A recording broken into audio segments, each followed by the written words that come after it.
some problems in that game before they ended up coming out, comfortable winners. And you're right, the Switzerland game, I thought the tactics were spot on, which is pretty much what I think Denmark would do, which would be, press high when they can, but also just defend deep and let them have the ball at times. They didn't let Tony Kroos get on the ball.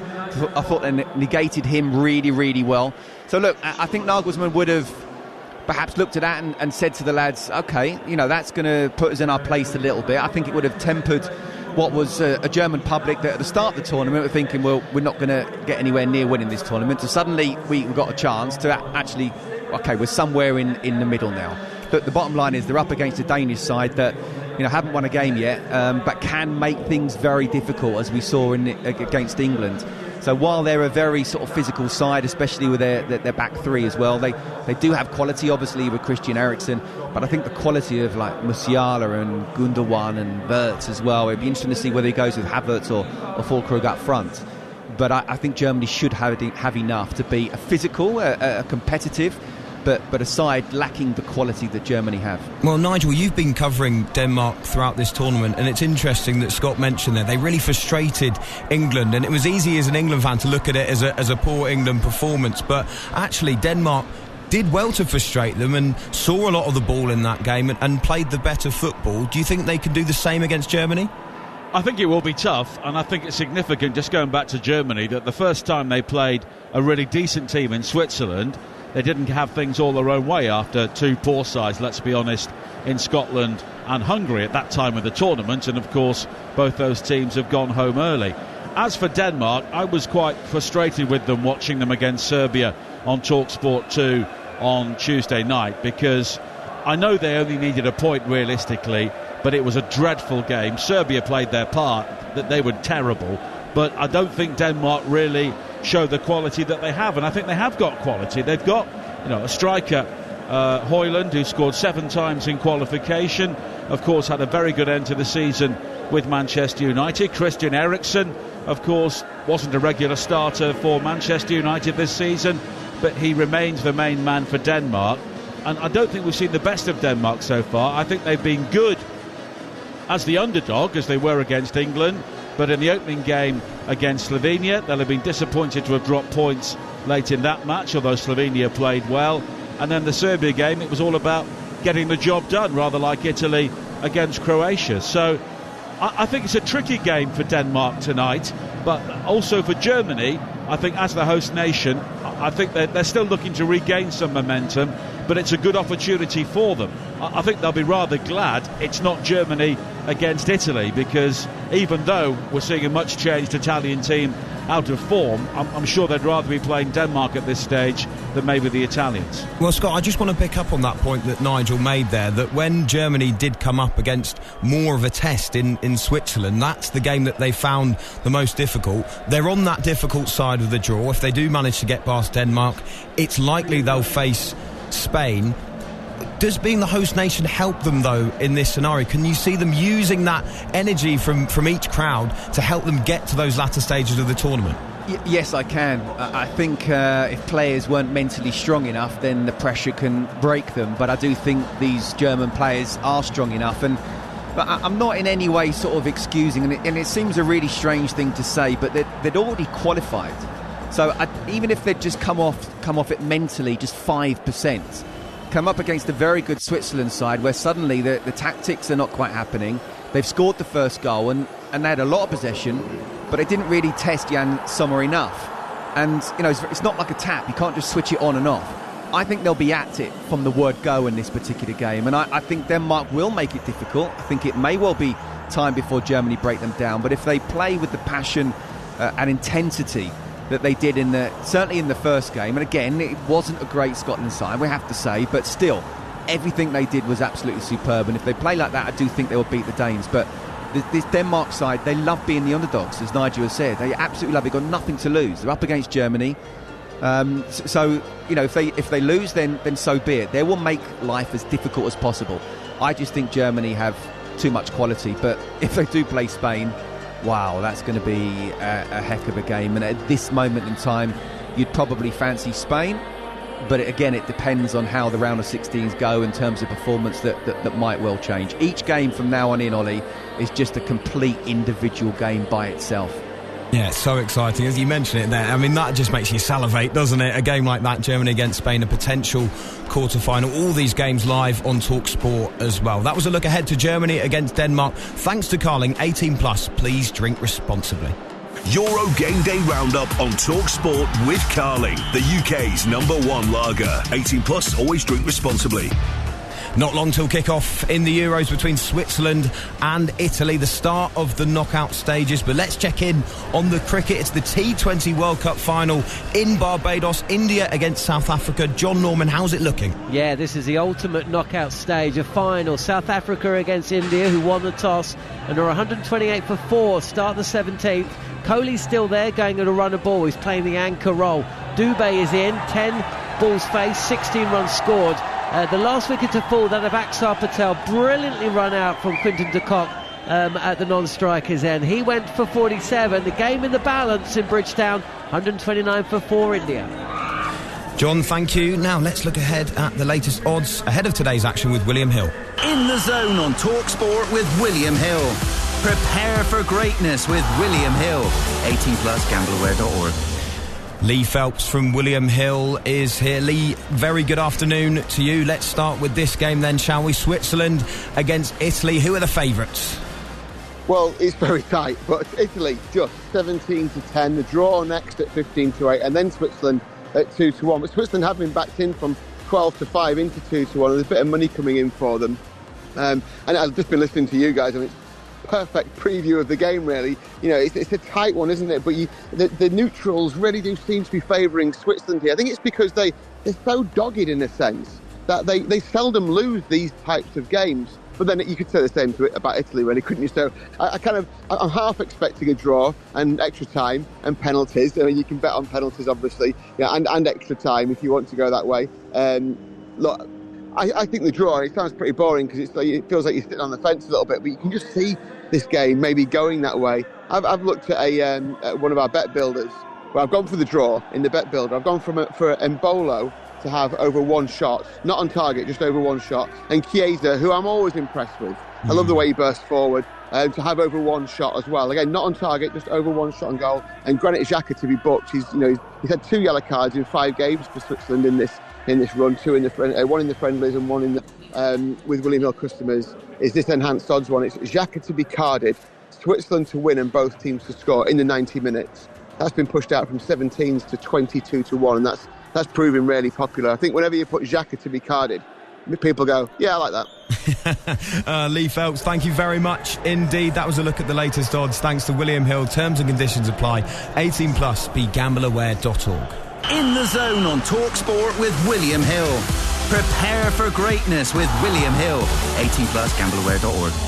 This is Euro Game Day live on TalkSport. We're building up to Switzerland against Italy as the round of 16 gets underway at the Euros. Kick-off comes next.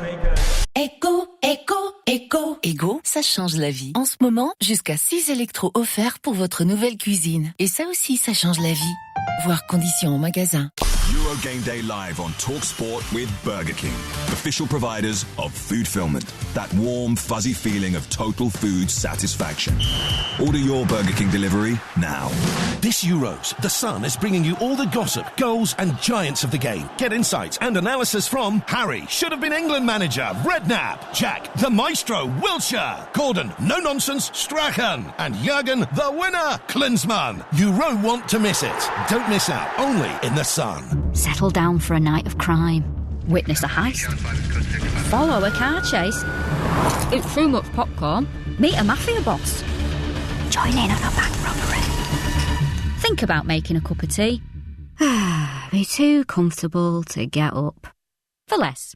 Selected IKEA sofas are now at a new lower price, along with thousands of other products. IKEA, the wonderful everyday. This tournament, prepare for greatness with William Hill. Get ready for last-minute winners, legendary goals, and straight red cards. Oh, what was he thinking? Win 50% more on every England game this tournament with Bet Builder Extra, online or in the app. Only from William Hill. Available day before match to kick-off. Bet Builders are 3+ selections at 3-1 or more. Pre-match singles, match stake £20. Full T's and C's apply. 18+, begambleaware.org. Let's go live to hear about that winning goal. The crowd's gone absolutely wild here. How on earth do you sum up your emotions right now? Amazing. A hat-trick is just the best feeling ever. Is it though? Is kicking a ball into the back of the net really better than food fulfillment from Burger King? That warm, fuzzy feeling of total food satisfaction, like finishing the last bite of a Gourmet King's Barbecue Steakhouse Angus. No. Correct. Burger King. That's food fulfillment. Well, you can see why people are talking about Asda, can't you? Of course, on paper, Asda have a great lineup with 2 for £7 on Coke 8 packs. Then there's pizza price drops, including the talented spicy chicken fajita flavour and classic 4-cheese deep dish, worth £3 each, now £2 each. And don't forget the dependable garlic flatbread was £1.80, now £1.50. What a lineup! Get match ready at Asda this summer. Asda, that's more like it. Selected stores online subject to availability. Coke 330ml, £4.25 each. Pizzas and flatbread end 17th of July. May exclude express and small stores. See asda.com/small stores. It's the most wonderful time of the year. On the beach, on the beach, on the beach. Booking geniuses. Get up to 5 gigs of free mobile data for your holiday when you book with On the Beach. FaceTime, Facebook, and a face full of patatas bravas. On the Beach. Book like a genius. Holiday like a fool. Conditions and exclusions apply. ATOL protected. On the beach. It's the event we've all been waiting for. The 30-metre vacuum is on. He's really ramping up the power. Straight around the first corner, overtaking Pepper. Oh no! He's hit a hurdle. It must be a coin. Great recovery. And now he's on the home straight. This could be a personal best. And he's done it. Incredible scenes. He really has cleaned up. British Gas, powering home fans during this summer of sport.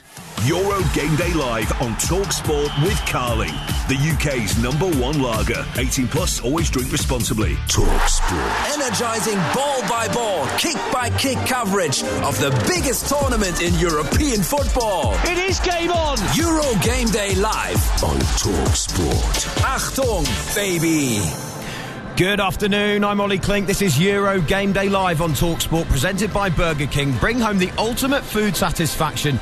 Get your favourites delivered now. The Olympiastadion in Berlin is split by wide seas of blue and red shirts as the Italian and Swiss fans make themselves heard. The holders, Italy, are ready to take on Switzerland, and both sides will know that it's win or bust now. They're looking to push on to the latter stages of the tournament. The teams are in the tunnel. Let's get the final thoughts of former Chelsea defender Scott Minto. Scott, as we approach kick-off, go on, give me your prediction. How's this one going to go? Oh, you're pushing me now, Ollie, aren't you? That's what I'm here for. Absolutely. Look, it seems wrong to obviously listen to the odds. As we said before, the favourites are Italy, but anyone who's watched this tournament so far would say that Switzerland have been the better side out the two. I would not be surprised if it goes all the way to extra time and penalties. I really wouldn't. This is a low-scoring game. But if it's going to be won in 90 minutes, I've got to go for Switzerland. Scott, thank you very much indeed. Remember that straight after us, Adrian Doan will be live in Dortmund bringing you coverage of Germany against Denmark. It's then the turn of Gareth Southgate and England tomorrow at 5 o'clock. They take on Slovakia. It's unmissable if you're an England fan. We'll bring you every kick live from Gelsenkirchen on TalkSport. Right now, though, our attention turns to Berlin as the holders Italy take on Switzerland. A place in the quarter-finals is at stake. Can Spalletti's Italians find their sparkle, or will it be the savvy Swiss who spring a surprise? Taking you through the action, former Chelsea defender Scott Minto. But first, your match commentator, Nigel Adderley. Thank you, Ollie. Good afternoon once again. Italy's title defence has limped on to Berlin, and a stadium which holds the happiest of memories for them. But this is a team in flux and out of form. The Swiss are permanent underdogs, but this is a game they should win unless the Italian tournament DNA suddenly resurfaces.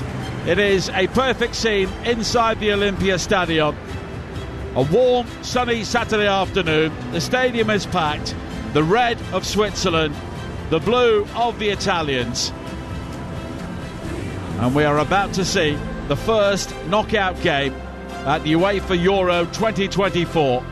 We have all of them across the TalkSport network, including England against Slovakia, 5 p.m. tomorrow night.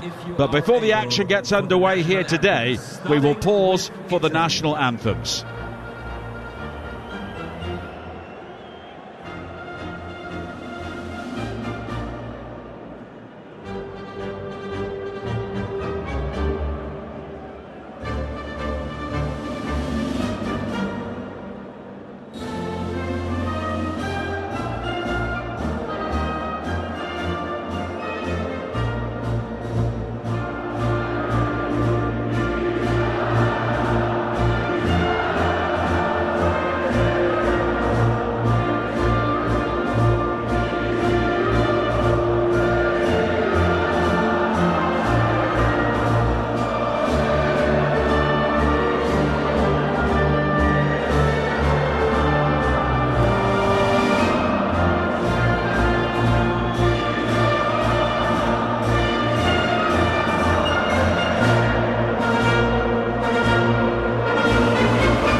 remain standing for the national anthem of Switzerland.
And pretty much a 50-50 split between the supporters inside the stadium. And that's reflected in the volume and the passion from the two anthems there. A reminder of the two teams, 5 Italian-based players in the Swiss lineup, including their goalkeeper Jan Sommer, a champion with Inter this season. The back three is Cher, Akanji and Rodriguez. Freuler and Xhaka holding in midfield. Abisha and Rida are in the wide areas, with Vargas, Mbolo and Ndoye in attack. All change again for Italy. 10 of their players are home-based. Donnarumma, the goalkeeper, who plays for Paris Saint-Germain, is the only exception to that. The back four is Di Lorenzo, Mancini, Bastoni and Darmian. Cristante, Fagioli and Barella in midfield. Chiesa, Scamacca and El Shaarawy in attack. And Scott Minto, it is interesting that Spalletti has gone for players who is not picked at all so far in the tournament for the first knockout game. It looks to be a massive risk. Well, it is, Nigel. I mean, it's almost like I don't like what I've seen already so far, and to be fair, it's panic possibly. Well, it could be. It's almost like I don't think what I've seen is going to take us any further. So let's just give it a go of players that perhaps I didn't think in the first place. Look, take you back to the first game. They conceded the first 23 seconds. They responded really well. That first half, I was so impressed with them. Then they sat back and very nearly, let in an equaliser. Spain, they were thrashed 1-0. And then the Croatian game, well, it was the last kick of the game. They were clearly in the first half, they were trying to play for a 0-0 draw. The moment they conceded, they panicked a little bit, but still didn't look like scoring, I didn't feel. And they got that. They knew they were lucky. So I think Spalletti's just gone, do you know what, I've got to throw the dice here, because what we've seen so far has just not been good enough. Szymon Marciniak of Poland, who refereed the most recent World Cup final, is the referee. And we have an Argentinian fourth official, Facundo Tello. And another Pole, Tomasz Kwiatkowski, is the VAR here today. Both teams in their pre-match huddle, either side of the halfway line, on a hot day in Berlin, 29 degrees Celsius at kick-off time. And that could explain the changes and maybe the younger players and more energy from Spalletti in the Italian midfield, certainly at the start of this game. Italy in all blue and Switzerland in all red will get the match underway. And the knockout rounds about to get underway on the TalkSport network. There are no second chances now. Drama and probably penalties are guaranteed over the next few days. And we get another look at Italy's rather underwhelming title defence here today. But the key thing is for the Azzurri is that they are still here. And but for a goal in the 98th minute on Tuesday, that would not have been the case. Switzerland on the attack right from the start with Mbolo down the right. A low cross into the penalty area is blocked at the near post by Mancini, who has come in for Calafiori. And it will be a throw-in for Switzerland, who are attacking the Marathon Gate, the open end of the Olympic Stadium, away to our left in the first half. Xhaka, the captain, plays the ball down the line towards this near side. Clipped into the penalty area. Riga's ball in, took a deflection off Cristante. Could have gone anywhere, and in the end, bounced just wide for a Swiss corner. Well, it's been a really good start from Switzerland. You can see the Italians trying to press when they haven't got the ball, but there's no point in pressing if you've got a high line and you're not picking up the runner. Mbolo got into the box. It was defended in the end, but that ball there from Riga, if that had gone through to Abashir, he'd have been through on goal. Corner for Switzerland. On the far side, Fabian Riga will take it in towards that near post, headed away though by Bastoni. Hooked back towards goal by Abisher on this near side, but Mancini is there to head the ball away. But Switzerland recover possession with Rodriguez, one of three Bologna players in the Swiss team, the side who were so impressive in their qualification for the UEFA Champions League next season in Serie A in the campaign just gone. Now Barella for Italy, who looks to be their mainstay in midfield, and in terms of trust, Scott, he seems to be one of the few players that Spalletti can really bank on. Yeah, absolutely, arguably the best player in Serie A. He is a banker for Italy for sure.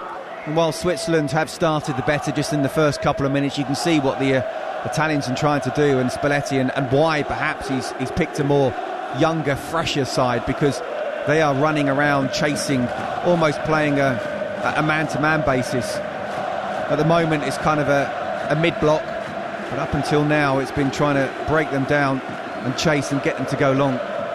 In the T20 final, India are 168 for 5 in the final over against South Africa, having won the toss and chosen to bat, as the Swiss go long again, looking for the run down the centre of Freuler on this occasion, who has been so impressive in this tournament, but he's one of 4 Italians on a yellow card in this game, along with Xhaka, Rodriguez and Ndoye. At the moment, Donnarumma, Cristante and Fagioli are in a similar situation for Italy, and no jacket required for Luciano Spalletti here today in such warm conditions as he stands in his shirt sleeves on the touchline. Very expressive and animated already, as is his style, as Switzerland win it back on this near side with Abisher, and he's been fouled, and Marciniak, the referee, has given Switzerland a free kick with 3 minutes played on TalkSport. On this left-hand side, Xhaka quickly transfers it wide to Cher,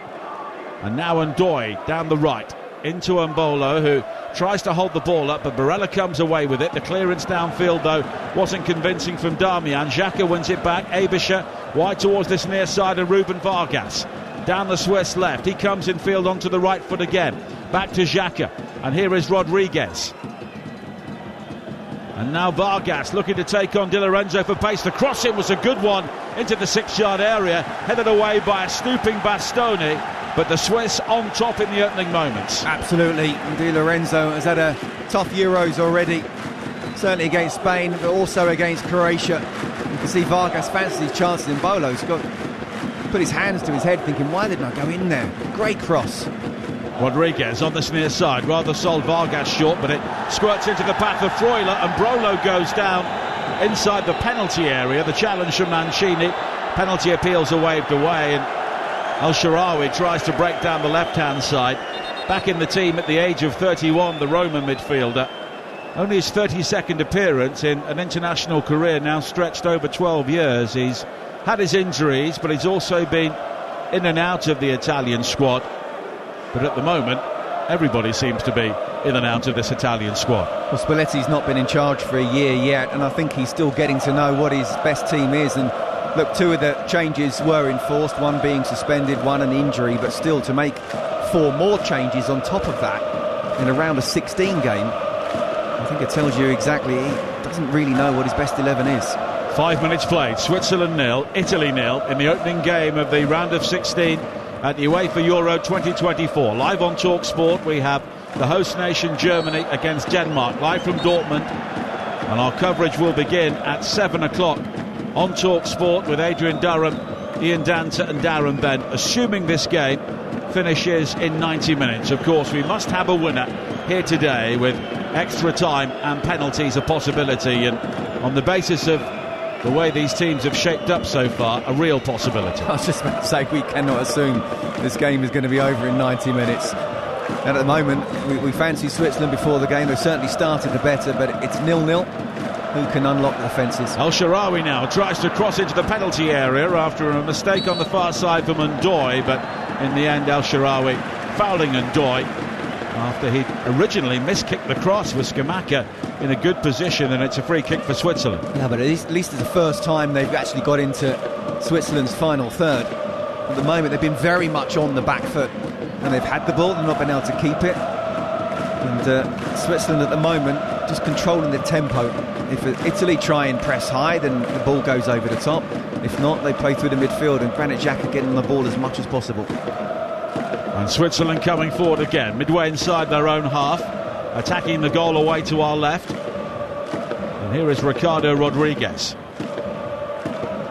in towards Vargas, and Switzerland are controlling the tempo at the moment. Murat Yakin was a coach really under pressure at the end of the qualification. They only won 1 of their final 7 games, did not play well, but he's now a very popular figure once again, and he made his way across the running track towards the Swiss fans on the far side before kick-off and got a tremendous ovation as Chiesa pirouettes in the centre circle and plays it wide to this near side. At the end of the Indian innings in the World T20 final, they are 176 for 7, so 177 is the target for South Africa to lift the trophy. Xhaka waving players forward wide on this near side, finding Aebischer down the left. Aebischer comes in field to find Xhaka again, and here is Vargas. Vargas will always cut in field, but he does have support from Aebischer.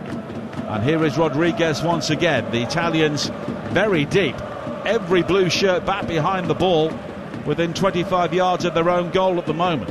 Xhaka finding Rodriguez, and Rodriguez challenged by Chiesa, and in the end Di Lorenzo has the opportunity to clear, which he does, but he only picks out Vargas on this near side. Now Aebischer once again, and the Italians, despite all of those defenders, unable to get out here. Here is Vargas again, and they look like a team at the moment, Scott, who have made 6 changes. Absolutely. As I say, they can't keep the ball. When they try and press high, Switzerland just go a little bit longer, and then they drop off, and Switzerland just keeping the ball again. But there was a time where they just got sort of towards the edge of the box, and Rodriguez was on the ball, and he looked up and there was no one in the box, and Bolo had come outside to feet. It's all very well playing pass, but someone's got to be in there looking to get in behind the defence, even if they're defending deep, Italy. And that's the one criticism I would give Switzerland right now, who have started off much the better side. And there'll be a concern for Spalletti, because Nicola Barella is down clutching his left thigh. Switzerland have a free kick here for an earlier challenge by Cristante on Aebischer, but Barella clashed with Remo Freuler, and he just pulled up, clutching the back of his left hamstring, and that doesn't look good. No, absolutely. It wasn't as if it was a kick. And I can only assume he's tweaked his hamstring, and I hope for the sake of the Italians that it's just a slight twinge, nothing more than that. But yes, okay, defender was close to him and kicked the ball away, but he didn't kick at the back of his leg at all. That's the tweaked hamstring. Hopefully he'll be okay. 9 minutes played. You're listening to Euro Game Day Live on TalkSport, presented by Câlin, the UK's #1 lager, 18 plus. Please drink responsibly. And Barella is back on his feet, but he hobbles away to this near side. Pellegrini and Fratesi are both warming up as a precaution, and he is not moving freely at all, Nicolo Barella, and he's still rubbing the left thigh, left hamstring area. Yeah, he's now kind of holding the side, which kind of makes it as if that maybe it was some kind of kick, but certainly when he looked at the pictures, when he first grabbed hold of his leg, it definitely was the hamstring. Vargas plays the free kick short towards Freuler, and now wide towards the far side, and the cross is now delivered, flicked on by Akanji at the near post, but Italy will clear. Now Scamacca looking to link up with Fagioli, and it's a big day for Nicolo Fagioli, the 23-year-old from Juventus, only his 5th appearance for the national side, and he barely played this season due to a 7-month betting ban, as Vargas goes down on the edge of the penalty area, caught by Di Lorenzo, but Marciniak believes he originated the contact and tells him to get up. Going to be a good battle, that. Di Lorenzo knows already he's in the game. Vargas trying to be very direct. And one of the bits of criticism we can give perhaps an England side, when they get the ball wide, there's no one trying to take on the fullback. It's always coming inside. Vargas is certainly going at his fullback, and as I say, Di Lorenzo knows he's going to be in for a game today. The winners of this game will meet England or Slovakia in the quarter-finals, as Ndoye tries to volley the ball across the penalty area. The ball was dropping over his shoulder down the right-hand side, never really got hold of it, as he was sought by Granit Xhaka, and the Italians will regather. So the quarter-final in Dusseldorf against the English or the Slovaks next Saturday for one of these teams, and then one of Romania, the Netherlands, Austria or Turkey in the semi-finals. People have said it's the weaker half of the draw, but someone's going to reach the final. Absolutely. I think it won't only be the English public saying it's good to be on that side of the draw. Great opportunity for all those sides on that side of the draw. It really is. And 77% possession Switzerland have had so far. 11 minutes played, and the Italians have barely crossed the halfway line, and it seems at the moment that Spalletti has sent them out to just stay in the game and win ugly if they can. Now Vargas on this near side. Well, Aebischer went down first, then Vargas was caught by Di Lorenzo. 2 Swiss players are writhing in apparent agony close to the touchline on this near side. They do have a free kick, I think, for the first challenge by Mancini on Aebischer before Vargas was caught by Di Lorenzo.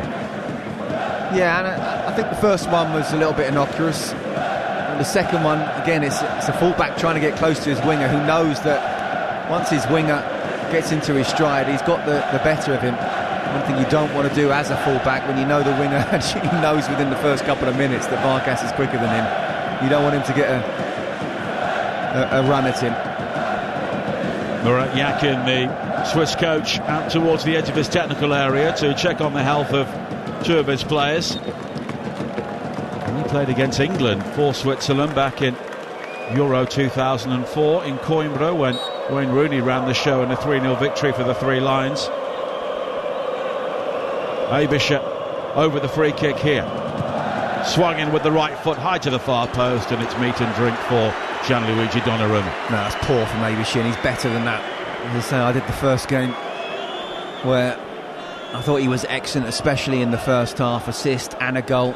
He was coming in off the left that way, but certainly good on set pieces too. Not in that particular instance. Germany against Denmark coming up on TalkSport at 8 o'clock this evening, and then of course tomorrow 5 o'clock England against Slovakia, and then Spain against Georgia at 8 o'clock. Will be live over on TalkSport 2. We'll be taking your calls following the England game.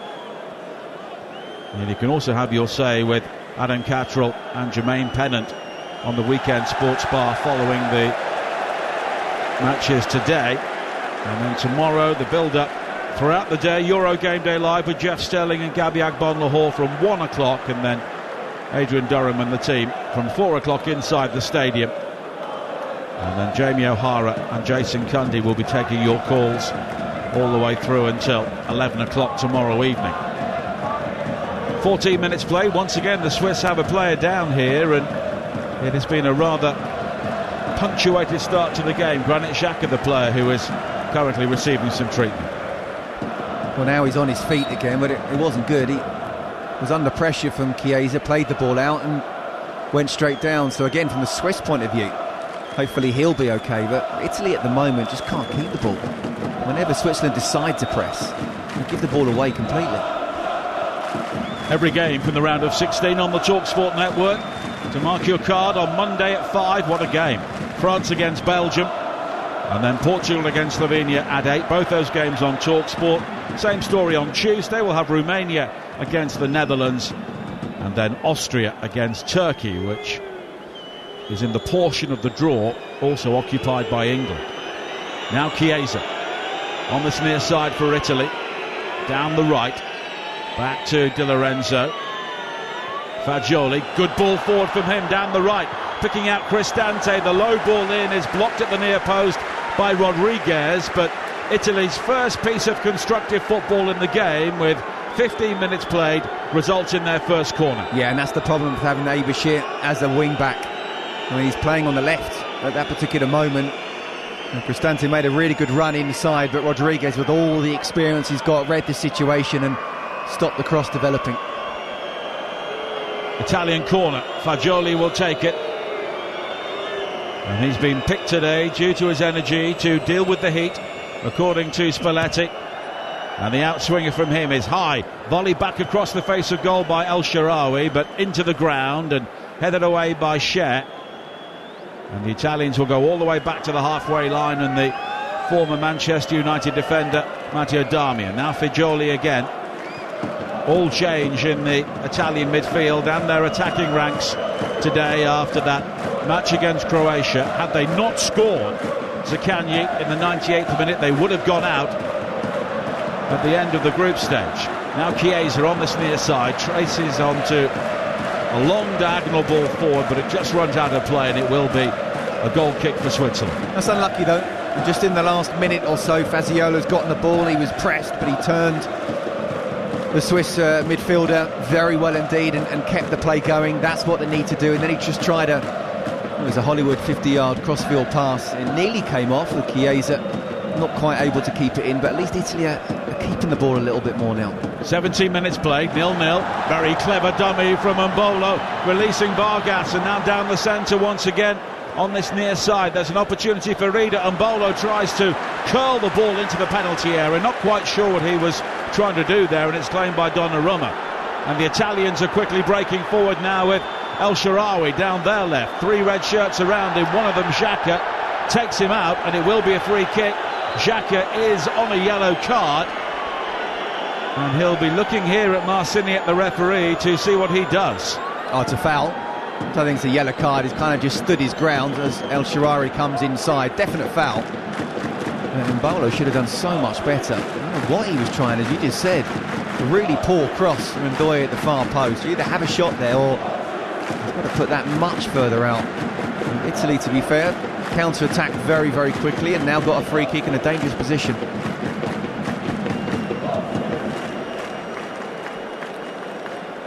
And the Italians scored from a very similar position in their opening game against Albania. Of course, they conceded the quickest ever goal in the tournament, and then quickly responded with a set piece which was headed home by Alessandro Bastoni at the far post. And Jan Sommer, the veteran Inter Milan goalkeeper, is trying to organise his wall.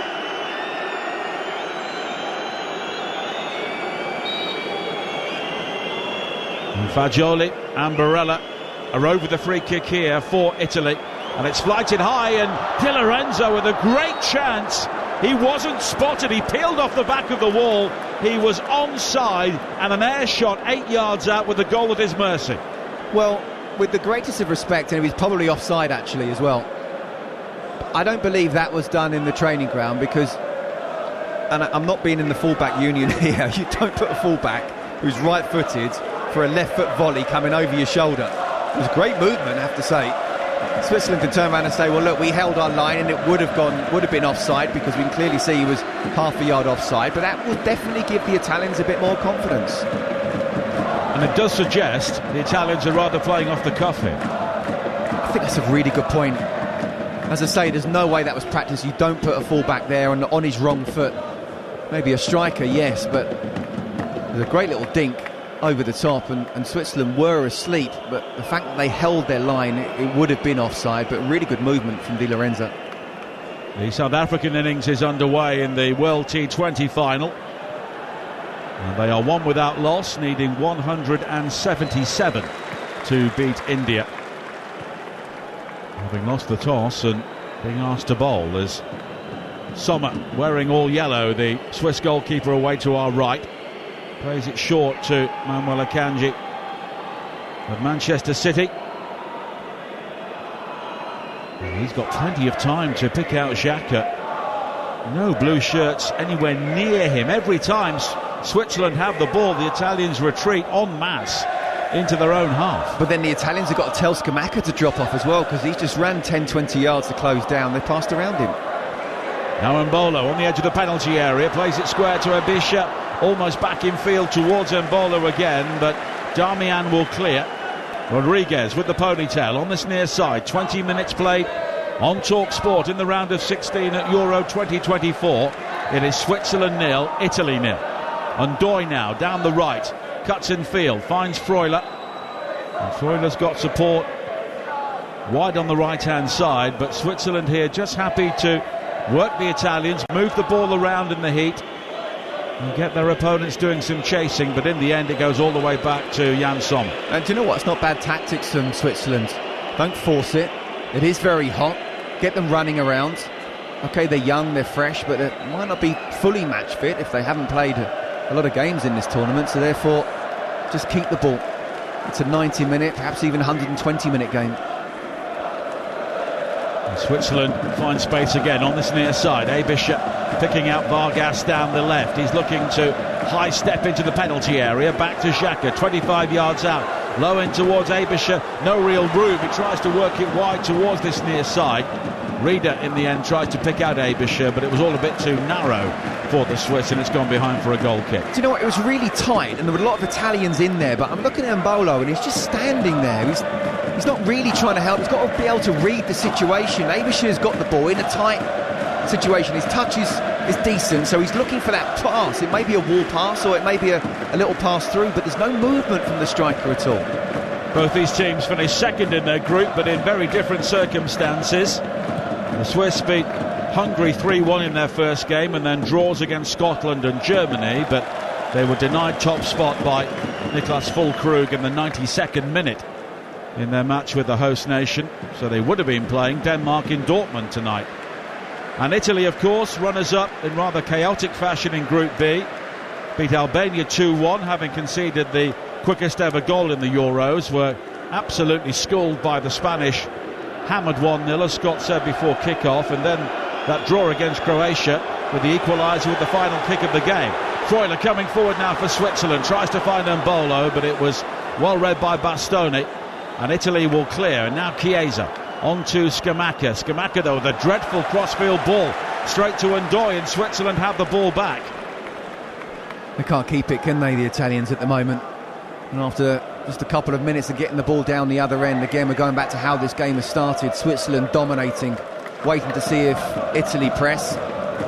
If they do, they go a little bit longer. If they don't, they just pass through the midfield. 23 minutes played. Switzerland 0, Italy 0, and now Mbolo has been played through. Mbolo's shot is turned aside by Donnarumma. Ndoye inside the penalty area. He fires in the shot. It's blocked. Rieder tries to win it back. Freuler now fires in the shot. It's deflected, and Mbolo knows he's offside, so doesn't become involved in the play. But the first clear-cut chance here for Switzerland, and Breel Mbolo knows he should have scored. And I think it's Darmian keeping them onside as well. The two centre-halves of Italy have pushed up, but Darmian didn't, and he was onside. One-on-one situation, a very good save from Donnarumma, but Mbolo has got to put it in the back of the net. You don't get many chances like that. Can't give the goalkeeper an opportunity to make the save. Well, 7 of the 8 round of 16 ties at Euro 2020 were won by the team scoring first, and Switzerland should have scored first there. 24 minutes played on TalkSport, but it's still 0-0. But Italy have been out of sorts, and at the moment they are just hanging around, staying in the game. Well, again, we go back to the 6 changes, don't we? He's changed more than half the side. So it's looking like that at the moment. And they've conceded the first goal in all 3 of their group stage games. 1-1, lost 1, draw 1. And one they won against, with the greatest of respect, a decent Albanian side, but still a game that they should be able to win. You just worry about Italy at the moment. They want to keep it to 0-0 as long as possible. And Italy again have tweaked their formation as they give the ball away again. Here is Mbolo with a shot left-footed from the edge of the penalty area, blocked by Mancini. And then Al-Sharawi. And Italy have almost gone to a 4-1-4-1 formation now to circle the wagons in midfield, with Fagioli just in front of the back 4 and Scamacca very much on his own in attack. But here is Fagioli coming forward now, scooped over the top looking for Scamacca. It's blocked though, headed away by Freuler. Chiesa now down the left-hand side, a burst into the penalty area. Chiesa still going, but the low shot is turned aside by Akanji at the near post for a corner. Well, he was superb in 2020, Chiesa, wasn't he? And he was brilliant there as well. 2 defenders around him, yet he still was able to come back inside on his right foot and get a shot in. I think Jan Sommer would have saved it, but Akanji just can't take that risk. I think the only way Italy are going to win this is a piece of individual brilliance and then just typical Italian defending. 26 minutes played. Switzerland 0, Italy 0. But the way Italy have given the ball away inside their own half so far is very un-Italian-like, or certainly not like the way they've won tournaments in the past. Fagioli with the corner into the near post. Freuler will head the ball behind solidly, and Fagioli will get another go. Of course, Italy won the World Cup final in this stadium back in 2006. Materazzi scored their goal. He's in the stadium today. Fagioli's corner is met by the head of Mbolo at the near post. Now Fagioli back towards Barella, and Barella will think about launching the ball forward. Cristante was almost onto that, not sure he was onside, but in the end it bounces through to Sommer. No, but still the right idea, because Switzerland are playing a little bit of a high line, or certainly trying to push up when the ball goes out. So if anyone can time the run, first of all have the idea to make it, second of all have the energy to make it, and third of all to time the run really well, then that might be their way of doing it. South Africa 11 for 1 in the second over, chasing 177 to beat India in the T20 final. Mbolo plays it wide towards Ndoye down the right-hand side. The shot's deflected, almost falls into the path of Vargas. Hammered clear by Bastone, but it will come straight back. And the Swiss dominating possession at the moment. Abisha picking out Reader, wide towards Ndoye again down the right. The low ball right through the 6-yard area was the right idea, but there was no red shirt on the end of it. Do you know what? It's brilliant passing, it really is. Italy are trying to just defend deep and let them go out wide, but Granit Xhaka played that pass into Abisha, who then played the ball out to Ndoye. And he just needed to wait just another second for Reader to get on the end of it, because it was too early. It was a really good run, well timed as well, but Ndoye just playing it a little bit too early. You're listening to Euro Game Day Live on TalkSport, presented by Burger King. Bring home the ultimate food satisfaction. Get your favourites delivered now. Italy playing out again and playing themselves under pressure, but here is Chiesa looking for Scamacca. He's done well to find Cristante, but Cristante's ball gives Barella no chance at all, because Ndoye was all over him. 10 yards inside the Italian half, and the Swiss quickly have it back. Very impressive, the Swiss, both with and without the ball. Now Mbolo goes down, wanting a free kick, challenged by Cristante. No free kick, but Switzerland have it back anyway. Xhaka finding Mbolo, shrugs off Chiesa, tries to slip it into the penalty area for Vargas, but Italy will clear. Al Sharawi plays it forward first time under pressure, looking for Scamacca, who is the epitome of a lone striker at the moment. Yeah, the problem for Scamacca is he knows he hasn't got the pace on Akanji, so he can't really go in behind, but he can threaten to go in behind and then come short, which will create an extra yard or two. But at the moment, if he does receive the ball, he's got one, if not two, central defenders right on him. Otherwise, he's not even receiving quality ball. And Doy now for Switzerland, down their right-hand side. The Bologna player has support from Rieder, but it's back to Freuler. And here is Xhaka again, and Freuler and Xhaka are running this game at the moment for Switzerland. Half an hour play, but it's 0-0. Freuler on again towards Rieder. And here is Ndoye, the cross into the near post, looking for Mbolo, headed away by Bastone. Quickly returned into the penalty area, but once again Mbolo knew he was offside as it was nodded through by Cher, and it's claimed by Donnarumma. Yeah, but don't be offside. You know, come back. The way that the Italy defence push up, drop off with them to make sure if that ball comes back first time, you're in line and you're not offside. It's been 2 or 3 times now that Mbolo looks like he kind of wants the ball exactly to him, but he's not also willing to make those little sharp runs, reading the situation. If he had done it, he might well have been in there. Switzerland have not beaten Italy for 31 years. Mark Hottiger, the former Newcastle player, scored the only goal. But they will believe they will never have a better chance of ending that run here today against this Italian team. Much changed, and at times they've been a bit of a shambles, and they've given the ball away again. Aebischer now inside the penalty area, Vargas in support, but Aebischer turns and goes back towards Rodriguez, and now there could be an overload for Switzerland down the left. Aebischer with the cross high in, looking for Mbolo, headed away by Bastone. And Doy now wide towards Cher. Cher with a burst into the penalty area, a couple of step overs, tries to curl the ball in, blocked by Darmian. Xhaka again. Now Akanji, and here is Rodriguez, 30 yards out. Let's fly left-footed over the top. I think his boots just come off as well, and he deserves that. You don't shoot from there, just keep it going. You know, when you've got a centre-half and Fabian Cher, with the greatest respect, he's a good footballer, but he's playing like a right winger in there. He's getting into the box, doing little step-overs. I think it goes to show just how confident Switzerland feel they are against this Italian side.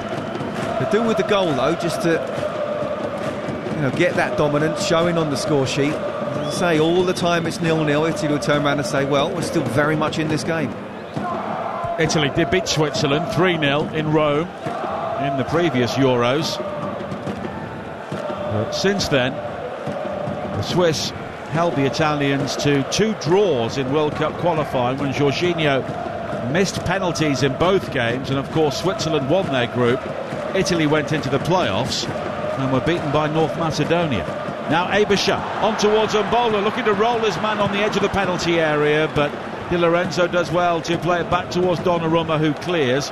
Rodriguez in an aerial duel with Chiesa on this near side, and Switzerland will have a throw-in with 32 minutes played. But at times this has looked like an FA Cup tie between a lower division side and a Premier League team. Such has been the gulf in quality and also ambition. I couldn't agree more, Nigel. I was thinking, I didn't really want to use the word, but it's almost a bit embarrassing. It's like attack versus defence. First team versus reserves the day before a game. There's so much on top, Switzerland. They just need to be careful they don't switch off. But good defending there from Di Lorenzo. He realised where the danger was, and that was Mbolo. So he left his man, came inside, helped his central defender out and got the ball back. You have to have defending like that all night if they are to somehow get through to the next round. The sun has now departed in Berlin, which will be welcome relief to some of the players. As Rieder comes forward now, down the right-hand side for Switzerland, pokes a poor cross into the penalty area, and Donnarumma on his haunches will gather with both hands at the near post. He was trying to shake that ball in with the outside of his boot, but the ball never moved an inch. I'm not quite sure if he kicked the ground first, but certainly he's better than that. But again, another example, Switzerland getting in behind the Italy defence. They got to the byline. Italy defenders getting themselves in the right position, Donnarumma included in that. But still, it's all Switzerland at the moment. But it's still 0-0 with 34 minutes played on TalkSport. And we have every single knockout game on the TalkSport network. Germany against Denmark coming up at 8 o'clock following this game, with Adrian Durham, Ian Danter and Darren Bent in Dortmund. And of course tomorrow it is England against Slovakia, 5 o'clock on TalkSport, and we will be building up to that game on the TalkSport network all day. Switzerland with 65% possession so far. 8 attempts. The Italians have had 1, but curiously the Italians have had more corners. Noel Sharawi down the left-hand side, looking to shrug off and Doy. Fagioli finding Cristante. And Barella has been robbed by Freuler, and Switzerland will look to turn the ball over quickly again. Aebischer making a burst from midfield, and his ankle was clipped there by Barella, and it's a yellow card and a free kick for Switzerland with 10 minutes to play in the first half. But again, just how good Switzerland are without the ball, putting pressure on Barella. You can see he's frustrated. Really good run in the end from Aebischer down the middle, and committing Barella to make that foul, and a rightful yellow card. Slow going for South Africa at the moment in the T20 final. They are 14 for 2 in the fourth over, 177 the target. Against India, Rodriguez here for Switzerland, 0-0 in the Olympic Stadium in Berlin. But it's been one-way traffic so far. Italy hanging on grimly. But now Ndoye comes in field. The ball deflects into the path of Aebischer, but the deflection just carrying the ball behind him. Xhaka back towards Rodriguez. Aebischer again down the left-hand side. And here is Xhaka. And Switzerland taking their time down the left before thinking about maybe a cross. There are 4 red shirts waiting, but they're now quickly surrounded by blue Italian ones. Now Freuler finding Rieder. But the Swiss know they can play the ball back to the halfway line under no pressure whatsoever. Skamaka is just doing shuttle runs between Akanji and Cher at the moment, and he's never getting the ball. No, and the problem with that is when he does get the ball, he's going to be tired. And Doy linking up with Mbolo. Now it's wide to Vargas down the left-hand side. Vargas with a low ball in. Volley towards goal by Freuler. And it's taken brilliantly by Remo Freuler. And Switzerland have the goal they deserve. They have utterly dominated the Italians since the opening whistle. And that was a superb goal finished by Remo Freuler of Bologna. It is no more than Switzerland deserve. And the Italian defence of the European Championship is looking oh so tenuous at the moment. 36 minutes played. It's Switzerland 1, Italy 0, and deservedly so. Well, it's 64% possession. It's 10 goal attempts to 1, 3 shots on target to 0. I think the stats say it all. But still, you've got to break down his Italian defence. And the way they got the ball out wide. And again, we talked about the timing of a run down the middle. He got a little bit lucky, Freuler. The ball's kind of bounced up with his first touch, but he still had the composure to wait for it to come down. Italian defender trying to come in, but it's too late. Couldn't get anywhere near it. Could he get a good connection on his left foot?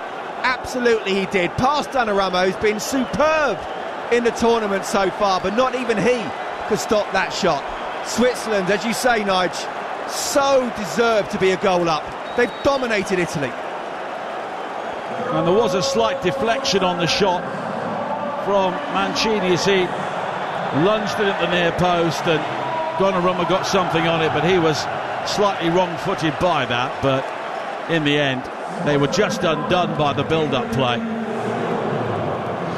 And you are never more than 15 yards away from a footballer on loan from Nottingham Forest, and Remo Freuler is another one of those, and he scored here for Switzerland. You're not wrong. But what do Italy do now? A goal down, out of sorts. One thing we do know is that Spalletti's got plenty of players on the bench who've had experience of this competition so far, because he's dropped them all. Yeah, well, that's true. I mean, I don't think the Italians will panic. The problem is, have they got a plan B? Because plan A clearly hasn't worked, or at least tried to keep it to 0-0. Not a shot on target as yet. They've got to be so much better in the second half, but they've actually got to get a shot towards goal. As I say, Switzerland have been just as good without the ball as they have with it. If anything, the scoreline flatters Italy, not Switzerland. Well, Italy won the World Cup in this stadium, also won Olympic gold back in 1936, but at the moment, their reign as European champions could be coming to an end here today. 39 minutes played, Switzerland 1, Italy 0 on TalkSport, but the Italians do have a free kick. Fagioli's delivery, though, is pitiful. Onto the head of Xhaka at the near post, and he heads the ball away. And at the moment, Spalletti has got real problems here. Well, there's no doubt about it. You know, I think Switzerland, what they need to be careful of is not just sit back. We've seen England do it, we've seen other teams do it. You know, go for that second goal, kill the game off. This is not a great Italian side. You've just dominated them for nearly 40 minutes. Just keep doing exactly what you've been doing.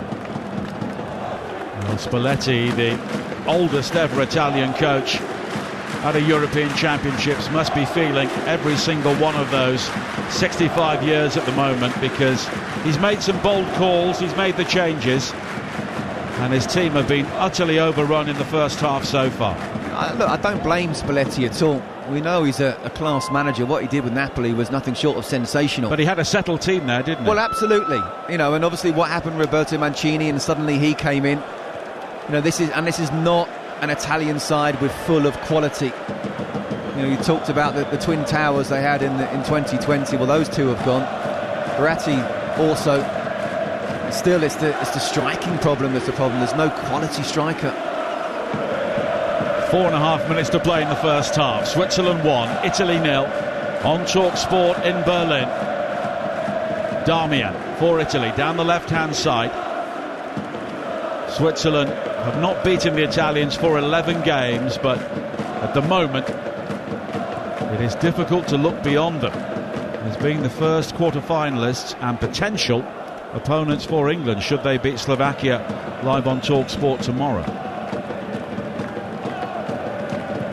But we've seen Italian powers of recovery over so many years in major tournaments. Will we see it now? Well, I spoke about Switzerland, how they need to keep the foot on the pedal. I think from Italy's point of view, I still feel they need to keep it 1-0 as much as possible, even at half-time. You know, Spalletti's got to try and do something, whether it's personnel or changing the system. I don't think it will change the system, but it's not been good enough at the moment. But 2-0, I don't see them coming back from that 1-0. You're just one moment away, which of course we saw in the last game against Croatia. Well, Di Lorenzo is down injured on this near side. He just slipped there as he tried to gather the ball, and that could be a nasty one because he may have caught his studs in the turf. Yeah, very nasty. We've talked about the pitches. This pitch doesn't look too bad, I have to say. Not as bad as some of the pitches around Germany, but still he slipped in that one, and hopefully he'll be okay. Watching on the monitor a replay again of the Swiss goal, which was so well made, although the ball in from Vargas did give Freuler a bit to do, and he did it superbly. Well, he did, because it was kind of pinged into him, and when you're running at pace, to bring it down and kill it dead is nigh on impossible. So what did happen was the first touch, okay, wasn't perfect. It bounced down, then bounced right up. But again, I talked about the composure in front of goal. You know, he waited for it to come down. He didn't snatch at it when it was still high, and then he kicked it over like a lot of strikers would have, let alone midfielders. I think it goes to show the confidence both he and the team are at the moment, where he waited for the right moment. He realised Mancini wasn't close to him. Arguably got a little bit of luck with the deflection. It'd be interesting to see, or to have known, whether Donnarumma would have saved it, but forget about that. It was a great move. Switzerland had been on top. It was a really good finish, and they deserved to be at least 1-0 up. South Africa 33 for 2 in the 6th over. 177 is their target to beat India and win the T20 World Cup. The match is back underway here. There was no free kick for Italy because there was no foul on Di Lorenzo, but we have 2 minutes of normal time to play in the first half. Switzerland 1, Italy 0. All 4 of Italy's points in the group stage came from behind. They've fallen behind in all 4 of their games so far. And now Undoy looking to shrug off the challenge of Barella. Wide towards the far side, and Reader. He cuts in field again. Eberscher in space. Poke back to Xhaka. And Switzerland here almost playing with a bit of swagger. and arrogance as Freuler comes forward now down the right-hand side. His 9th international goal in his 71st appearance for Switzerland, giving them the lead. And what is a team which has miles on the clock, caps in the cabinet, and at the moment that experience is really helping them. And now again they're just controlling the pace of the game, aren't they? They're just saying, okay, Italy, if you want to drop off, we'll pass it around. We're the team that's leading. The moment you come at us, we're going to play the ball through, and it's not just sidewards and backwards, it's forwards. Now Cher again. He was caught on the edge of the penalty area by El Shaarawy. It was a nasty challenge. It's a yellow card, and it's a free kick for Switzerland just outside the penalty area. Well, with 30 seconds to go plus injury time, this could be a big moment in the game. El Shaarawy not able to get anywhere near pretty much a lot of the Italian players. And that's actually a really nasty tackle. Oh, that's maybe worse than a yellow. Well, it looks worse in slow motion. Yeah. I hate looking at things in slow motion. It looks so much worse all the time, but almost want to look at it in fast speed again now to say, was it as bad? It's definitely yellow. Well, Fabian Cher certainly felt it. Bombing on down the right again, thinking he's Kieran Trippier. I was going to say Sir Stanley Matthews, but that was even before my time. Free kick. Reader will whip it into the near post with pace, and it's turned aside by Donnarumma. A brilliant save in the end. Reader going for goal from way out on the right-hand side. And Donnarumma there, maybe keeping Italy in the European Championships. You know what? That's a brilliant save. And again, it shows the confidence Switzerland have right now, because unless you're ultra confident, you don't shoot from there. You put the ball in the box. He did. That was going in, maybe even touching the post. Brilliant save from Donnarumma. Well, Donnarumma touched it onto the post at the near post, but deserved his luck. The corner into the near post, headed away by Cristante. We're into 3 added minutes at the end of the first half. Switzerland leading by a 1-0. And Italy here are really rocking. They have just got to keep it to 1-0 now. They're 2 minutes away from going in. And Spalletti, as I say, absolutely brilliant at club level, certainly with Napoli. He's got the biggest team talk of his international career, because at this moment in time, Italy are going out. Bolo down the right-hand side, looking to allow the ball to run across his body so he could attack the penalty area, but Darmian nips in to clear the ball away. And Spalletti does have his lieutenant from Napoli, Giovanni Di Lorenzo, of course, on the field here today. He was his captain when they won the title. But 11 of the Italian squad came into the tournament with 8 caps or fewer, and that inexperience has shown at times. Ndoye coming forward now for Switzerland, challenged by Darmian, and it will be a corner kick for Switzerland on the far side. Darmian doesn't agree, and he may have had a case, but it is a corner kick here for Switzerland with just under a minute of added time to play. And Italy here have got to hold out for half-time, only a goal down. Yeah, and I agree with that disagreement. He didn't get the ball.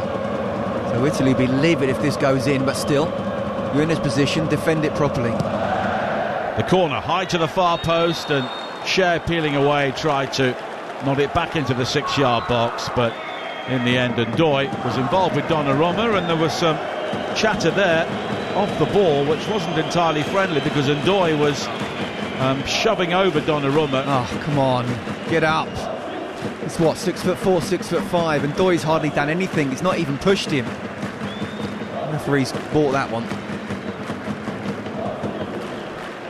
But Italy here just need to hear the half-time whistle to get in and regroup, because at the moment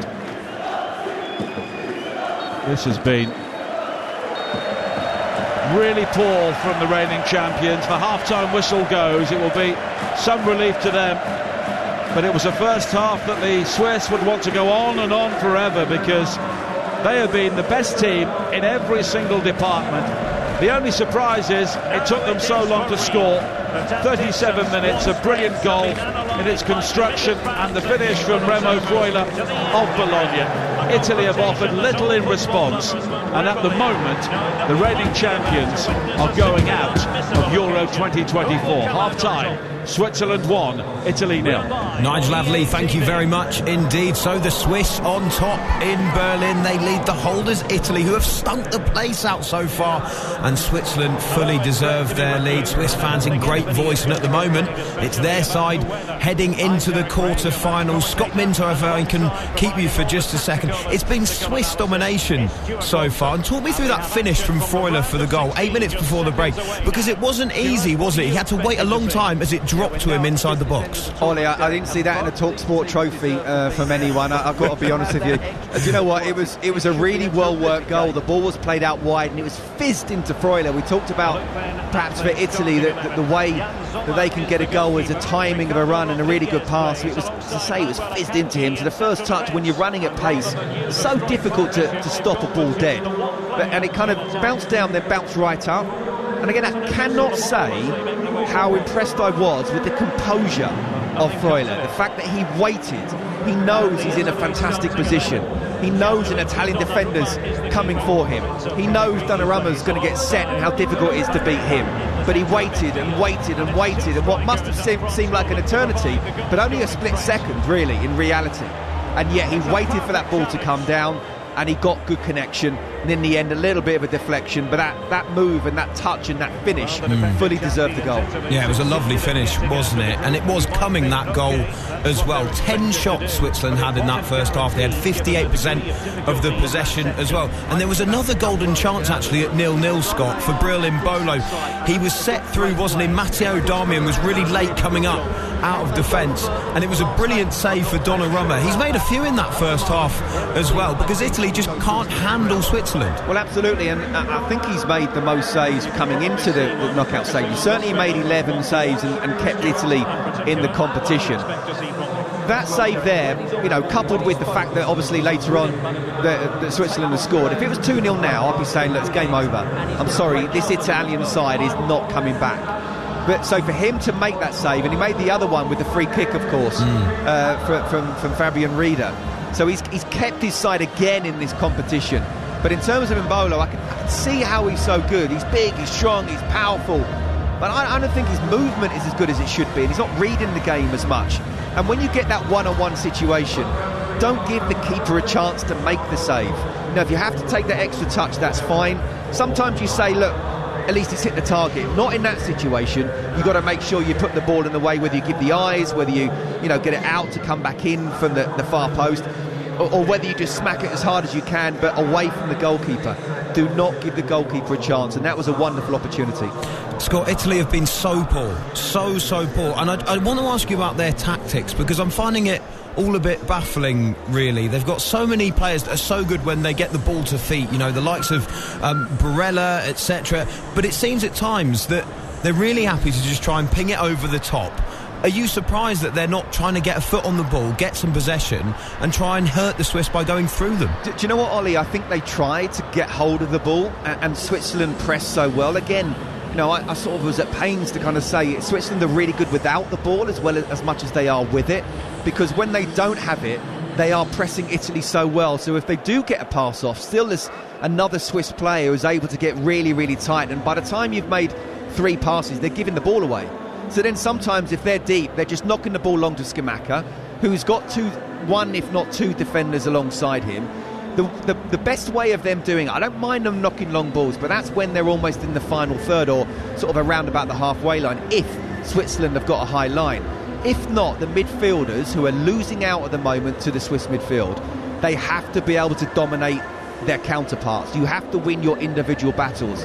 There's been the odd time that Fagioli's got the ball and sort of beat the press. Apart from that, it's not really happened at all. So when they've made 2 or 3 passes, they've not been able to keep it at all. So again, I can't reiterate enough, Switzerland very good with the ball, but just as good without it. Scott Minto, thank you very much indeed. Very intriguing scoreline in Berlin in the round of 16. Switzerland leading Italy by 1-0. Still to come though on TalkSport this weekend. Straight after us, we're going to head to Dortmund as the host Germany take on Denmark. Stay with us for that. Adrian Durham will bring you live coverage of that game. And don't forget, tomorrow, mark your card, England against Slovakia is live on TalkSport. Adrian, Jim Proudfoot and the former England left back Stuart Pearce will be in Gelsenkirchen and you don't want to miss that. In fact, all of the knockout games are live on TalkSport. There's a very tasty game on Monday at 5 o'clock, France against Belgium, so stick with us to hear every kick of the Euros. And by the way, just 12 days after the Euros finishes, we'll be at the Olympics. TalkSport's experts and pundits are going to provide live commentary across all sorts of sports as Team GB go for gold in Paris. So we'll bring you all that drama, all that emotion, and the medals, of course, from the Olympic Games live on TalkSport and TalkSport 2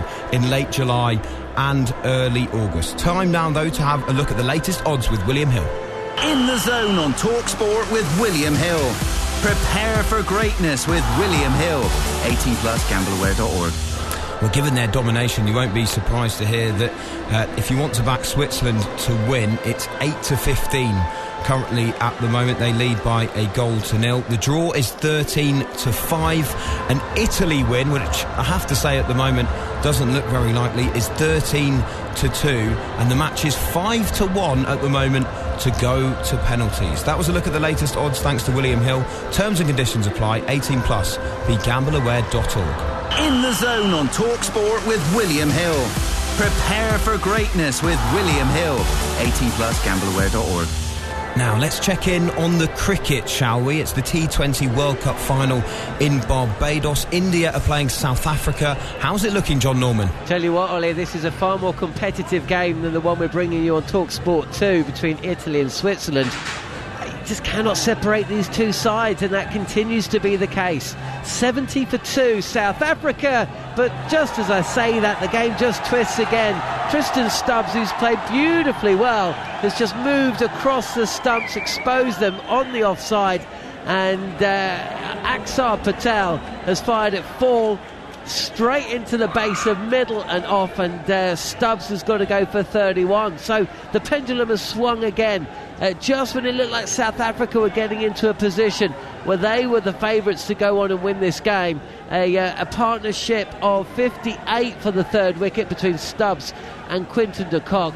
India have hit back. Earlier today, that man, Virat Kohli, who's had a really torturous tournament, top scored with 76 from 59 deliveries. Axar Patel did it with the bat as well, 47 before he was run out brilliantly by Quinton de Kock, as India made 176 for 7. In reply, South Africa were 12 for 2 early on in the third over. A partnership between Stubbs and de Kock has just come to an end, but that has brought the big hitting Heinrich Klaasen to the crease. So at the halfway stage, as we approach that of the South African innings, the target 177, one ball left of the ninth over, and this T20 World Cup very, very much in the balance, but that wicket will bring India back into the equation. Cannot split these two teams. South Africa 70 for 3, they need 107 from the remaining 67 deliveries with 7 wickets in hand. John Norman, thank you very much indeed. So the Swiss in control at the moment in Berlin. Can the Italians respond? The second half comes next on TalkSport. C'est bien joué ça, Timothy. Castagnette en possession de la balle, il écarte sur le flanc vers Fiasco, centre vers Lucactus, oui, but de la tête de Lucactus. Oh là là là là, le stade Roi Dauphin est en délire. C'est un moment historique. Ok, ceci est clairement un fake. Mais les annonces louches et les faux vendeurs de tickets de matchs de foot ne sont pas toujours aussi faciles à reconnaître. Achetez vos tickets uniquement sur les sites web officiels. Plus d'infos et de conseils sur stoparnaque.be, une initiative du service public fédéral économie. Euro Game Day Live on TalkSport with Carling, the UK's #1 lager. 18 plus, always drink responsibly. Let's go live to hear about that winning goal. The crowd's gone absolutely wild here. How on earth do you sum up your emotions right now? Amazing. A hat-trick is just the best feeling ever. Is it though? Is kicking a ball into the back of the net really better than food fulfillment from Burger King? That warm, fuzzy feeling of total food satisfaction. Like finishing the last bite of a Gourmet King's barbecue steakhouse Angus. No. Correct. Burger King. That's food fulfillment. Well, you can see why people are talking about Asda, can't you? Of course, on paper, Asda have a great lineup with 2 for £20 on packs of beer like Peroni. Then there's party wear from £1, the midfield trio of bunting, face paint and flags. And don't forget the dependable 2 for £7 on Coke 8-packs could be the difference maker. What a lineup! Get match ready at Asda with beer and decorations on offer until the 14th of July. Asda. That's more like it. Selected stores online subject to availability. Beer packs 10 times 330ml each. Not available in Scotland. Coke 330ml, £4.25 each. May exclude express in small stores. See asda.com/small stores. This Euros, The Sun is bringing you all the gossip, goals and giants of the game. Get insights and analysis from Harry, should have been England manager, Redknapp, Jack, the maestro, Wiltshire, Gordon, no nonsense, Strachan, and Jurgen, the winner, Klinsmann. You won't want to miss it. Don't miss out, only in The Sun. This tournament, prepare for greatness with William Hill. Get ready for last-minute winners, legendary goals, and straight red cards. Oh, what was he thinking? Win 50% more on every England game this tournament with Bet Builder Extra, online or in the app. Only from William Hill. Available day before match to kick-off. Bet Builders of 3+ selections at 3-1 or more. Pre-match singles, match stake £20. Full T's and C's apply. 18+. BeGambleAware.org. You could skydive out of a plane. Or swim with sharks. You might even skinny dip in icy cold waters. Or you could get that inexpressible high, that guaranteed rush from finding just the thing you wanted, the thing you needed, at a great sale price. IKEA Summer Sale, now on. IKEA, the wonderful everyday. Here she is, the 3-time world champion. What has she got in store for us today? Things are starting to heat up. Here she goes. Triple builders, double stir. I don't believe it. And a chocolate digestive to finish it off. A thing of beauty. You have to say, the judges are going to love this one. British Gas, powering home fans during this summer of sport. It's the most wonderful time of the year. On the beach, on the beach, on the beach. Booking geniuses, save your summer. Get a wiggle on and book yourself a bargain with On the Beach. Big budget or small, we've got a mega holiday for all. Should have been a rapper. On the Beach, book like a genius, holiday like a fool. ATOL protected. On the Beach. Euro Game Day Live, delivered by TalkSport with Burger King. What's better than a last-minute winner? A crispy chicken royale delivered straight to your door. On 1089 and 1053 medium wave, on DAB, online and on your smart speaker. Official broadcaster of UEFA Euro 2024, Germany. Talk Sport. This is Euro Game Day Live on TalkSport. I'm Ollie Klink. Thanks for joining us on this Saturday afternoon. The knockout stages of the Euros are underway, and so far in Berlin it's been Swiss supremacy. They lead Italy by a 0-0. Let's hear the half-time highlights with Carling. Half-time highlights on TalkSport with Carling, the UK's #1 lager. 18+, always drink responsibly. Vargas with the low ball in, volley towards goal by Freuler, and it's taken brilliantly by Remo Freuler, and Switzerland have the goal they deserve. They have utterly dominated the Italians since the opening whistle, and that was a superb goal finished by Remo Freuler of Bologna. It is no more than Switzerland deserve, and the Italian defence of the European Championship is looking oh so tenuous at the moment. Reader will whip it into the near post with pace, and it's turned aside by Donnarumma. A brilliant save in the end. Reader going for goal from way out on the right hand side, and Donnarumma there maybe keeping Italy in the European Championship. Italy have offered little in response, and at the moment the reigning champions are going out of Euro 2024. Half time, Switzerland 1, Italy 0.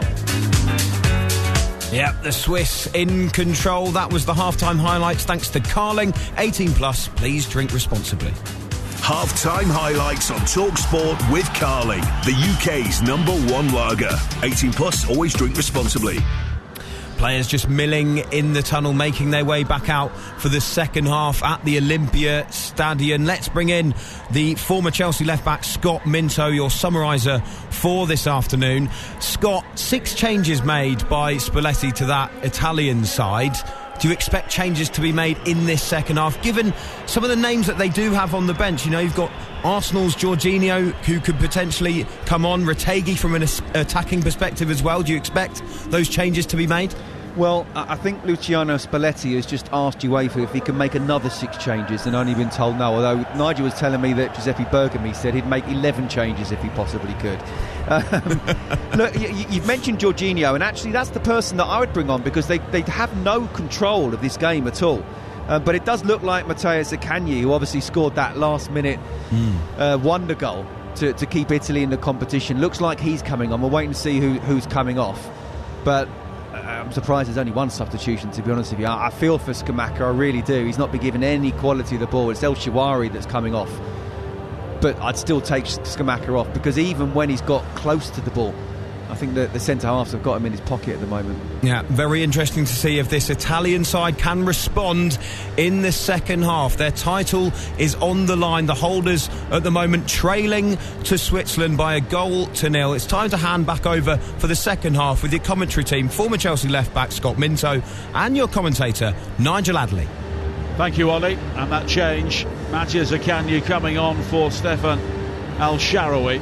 But as Scott was saying, they could have made 5 changes in the second half, because that's how poor Italy were. So their team at the start of the second half is Donnarumma in goal, Di Lorenzo, Mancini, Bastoni and Darmian, Cristante, Fagioli and Barella, with Chiesa, Scamacca and the saviour against Croatia, Zaccagni, now on the field on the left as Switzerland come forward in their red shirts, attacking the goal away to our right in the second half. They are defending the Marathon Gate at the Olympia Stadium, and they're working forward now with Vargas. He curls in. Oh, what an outstanding goal by Ruben Vargas!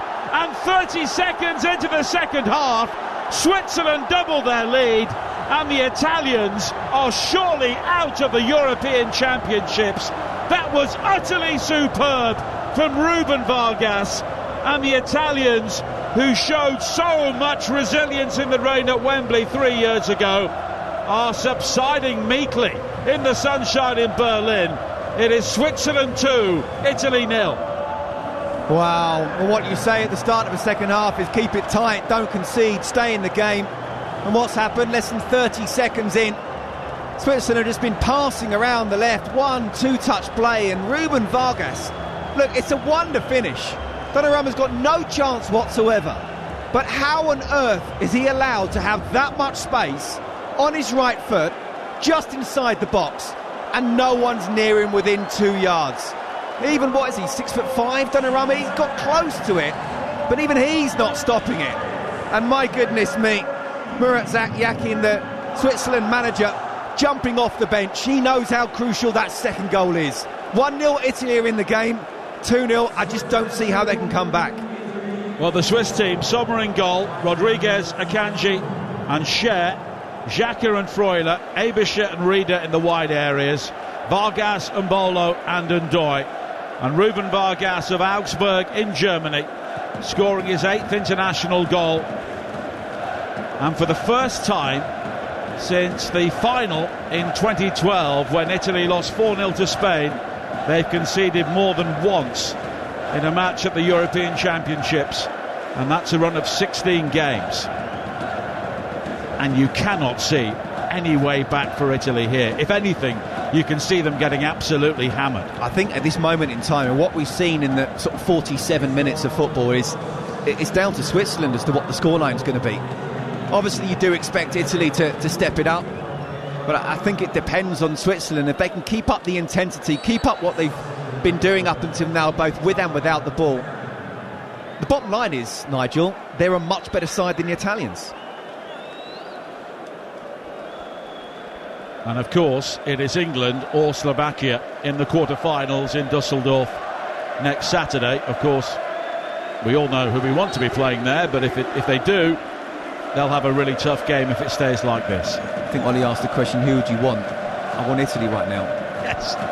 Chiesa with a free kick flighted high into the penalty area beyond everybody. And you can hear 1 or 2 boos from the Italian supporters. Spalletti on the edge of his technical area. He makes a change. He brings on Zakanye. Before he's even touched the ball, they're 2-0 down. Now, do you know what? You can't blame him. He's hardly been in the job, well, certainly not even a year yet. You know, he doesn't know his best team. He's still trying to work it out. It has been fluid in terms of, you know, he's done 3 at the back at times and he's also done the 4. He's made 6 changes coming into the knockout stages. We talked about smacks of a manager who had no idea what his best 11 is. There's no consistency at all. But even so, sorry Nigel, just the goal itself, really well-worked goal from Switzerland. Great passing, great interchange and a wonderful finish. But the amount of time each player has been allowed on the ball, that's down to the players themselves. Now Rodriguez coming forward. The Swiss want more here. It's the first time they've scored more than 2 in a game against Italy since 1992, and they want to maybe set a few records here and maybe right a few historical wrongs. They'd only won 8 of the previous 61 meetings. But at the moment, there is only one team on the field here. As Freuler, Coward now, it breaks for Mbolo on the edge of the penalty area. Square again towards Rieder. His ball wide towards Ndoye was blocked, and Italy will clear. And at the moment, it seems only a freak or a Swiss mistake gives Italy a hope in this game. And now a free kick's been given because Darmian has hauled down Ndoye. And you're expecting a reaction from the Italians, and what's happening? It's still Switzerland dominating the ball and winning it back when they don't have it. Look, things can change, and you can never give up, especially playing for your country. And suddenly, somehow, and I don't know how at this moment in time, but if they were able to make it 2-1, then maybe the Swiss can start to get a bit nervous. But at this moment in time, 2-0, there's going to be another goal. It looks like it's going to come from the Swiss. Well, Spalletti was handed a rather weak hand by Roberto Mancini when he took the money in Saudi Arabia, because Italy hadn't qualified for back-to-back World Cups, and increasingly now that victory in the European Championships looks almost an anomaly, because they've done very little either side of that. It looks to be a piece of brilliant management from both Roberto Mancini and Gianluca Vialli. And players approaching the end of their careers, just giving it one final go.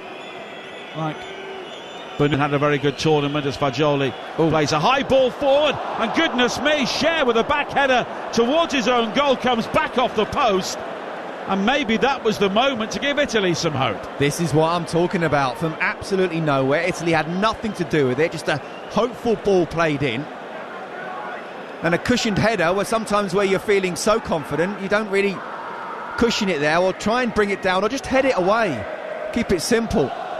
Keeper went one way, ball went the other, everyone's waiting, and it hit the post and bounced out. Now Barella for Italy, 51 minutes played, Switzerland 2, Italy 0 in the opening game of the round of 16 at the European Championships. The TalkSport network will bring you every single game between now and the final on the 14th of July. And as things stand, Italy will not be heading back to Berlin for that final, but Bastoni, and it's blocked, and it will be an Italy corner. In the cricket, South Africa 101 for 3 in the 12th over. They need 76 of 49 to beat India and win the World T20. Corner for Italy here. Zakanye will take it, an in-swinger. Met at the near post by Akanji, and the shot from Chiesa is blocked quickly by Vargas, who scored the second goal, and it's all the way back to Gianluigi Donnarumma, who has had no chance with either goal. 52 minutes played. Italy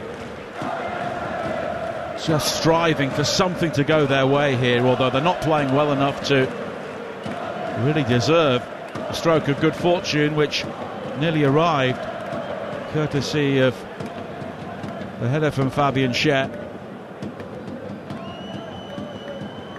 Now Fagioli again, and here is Darmian inside the centre circle.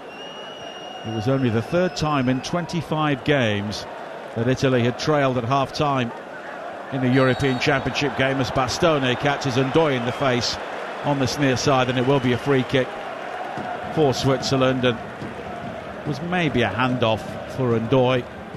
I'm not too sure it was that much contact, but it will be a free kick for Switzerland. I tell you what, Switzerland got so lucky with that back header from Cher. He's leaning back, the ball was played in. As I say, he's headed it and it's looped.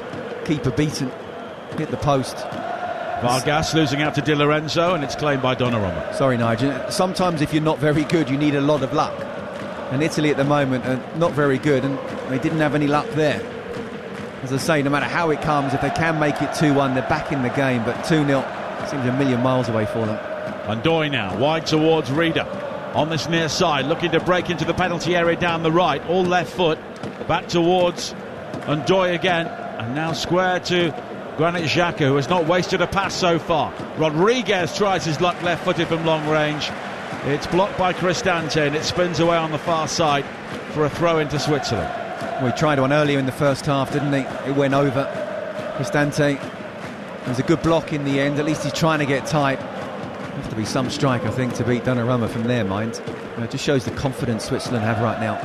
Fagioli's clearance straight to Akanji. And now Xhaka again. And Switzerland are beginning to pop the ball around with that swagger and arrogance. A 1-2 between Freuler and Mbolo. The cross in towards Rieder is cleared away by Darmian. 55 minutes played. And the Swiss coming forward now with Mbolo again. But Chiesa coming back with a good challenge. But it says so much about the way Italy are playing that it's Chiesa often having to come back and make those sorts of challenges. Well, he received the ball and he had two players around him. He lost the ball and at least he was working hard, tracking back. But where the Italians want him is further forward and on the ball at the moment. He's working hard, yes, but Italy can't get in the final third. Zaccagni down this near side, the left. Tumbles under the challenge of Ndoye, but gets back to feet, wins it back, delivers a cross in, headed away by Cher. Now Fagioli on the edge of the penalty area, back to Cristante, fires in the shot, blocked by Akanji, and he breaks kindly for Aebischer on the far side. He finds Vargas, and in the end, the final touch was off an Italian boot, and it will be a Swiss throw. You're listening to Euro Game Day live on TalkSport, presented by Câlin, the UK's #1 lager, 18 plus. Please drink responsibly. Coming up tonight from Dortmund at 8 o'clock, Germany against Denmark with Adrian Durham, Ian Danta and Darren Bent. Tomorrow at game all day. And following that match, you can have your say on TalkSport. The Spain against Georgia game, an 8 o'clock kickoff, will be over on TalkSport too. And there's going to be a yellow card here for Mancini.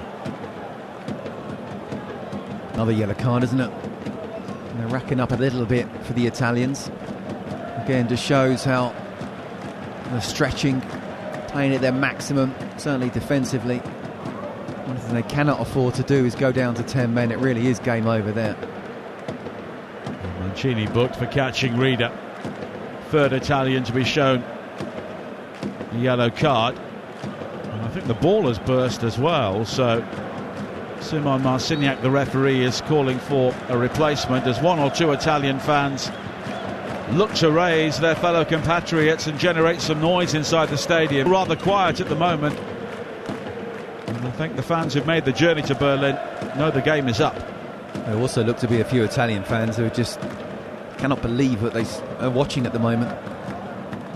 It really has been poor, but you have to say, you've got to give a lot of credit to Switzerland. As I say, been really impressive with the ball, but also without the ball. Not allowed Italy to do anything. We're coming up to the hour mark, and they've still not had a shot on target, the Italians. The closest they've come has been thanks to Fabian Cher. Absolutely. And now the Swiss coming forward. Rieder, Aebischer. I'm not sure the ball was intended for Freuler on the halfway line, but Aebischer gets it back anyway. Here is Ndoye. He's really helping to dictate the pace of the game along with Xhaka and Aebischer and Freuler. And at the moment the Italians can't even get a kick, and for seasoned fans of Italian football this must be hard to take, because they're not just losing this game, they are losing it and getting lessons as well. No, and this is getting as tough as it was against Spain. You know, and they were technically still in the game with it being 1-0. At this moment in time, we talked about no shots on target. Closest they've come to scoring is a massive defensive mistake in the Swiss defence. And Switzerland just pinging the ball around. And Doy comes in field from the right-hand side. He goes for goal left-footed, looking to emulate the earlier effort from Vargas. Maybe the ball slipped into Mbolo, may have been the better option, because Ndoye completely miskicked that from 25 yards and sent it skewering high over the crossbar. I think once he realised he wanted a shot on his left foot, he needed a couple of seconds to set himself up and missed out on looking at the opportunity of putting Mbolo in. But again, when you're 2-0 up and dominating, why not have a go? 66 runs in 41 balls, the equation for South Africa to win the World T20 against India. 111 for 4 in the 14th over.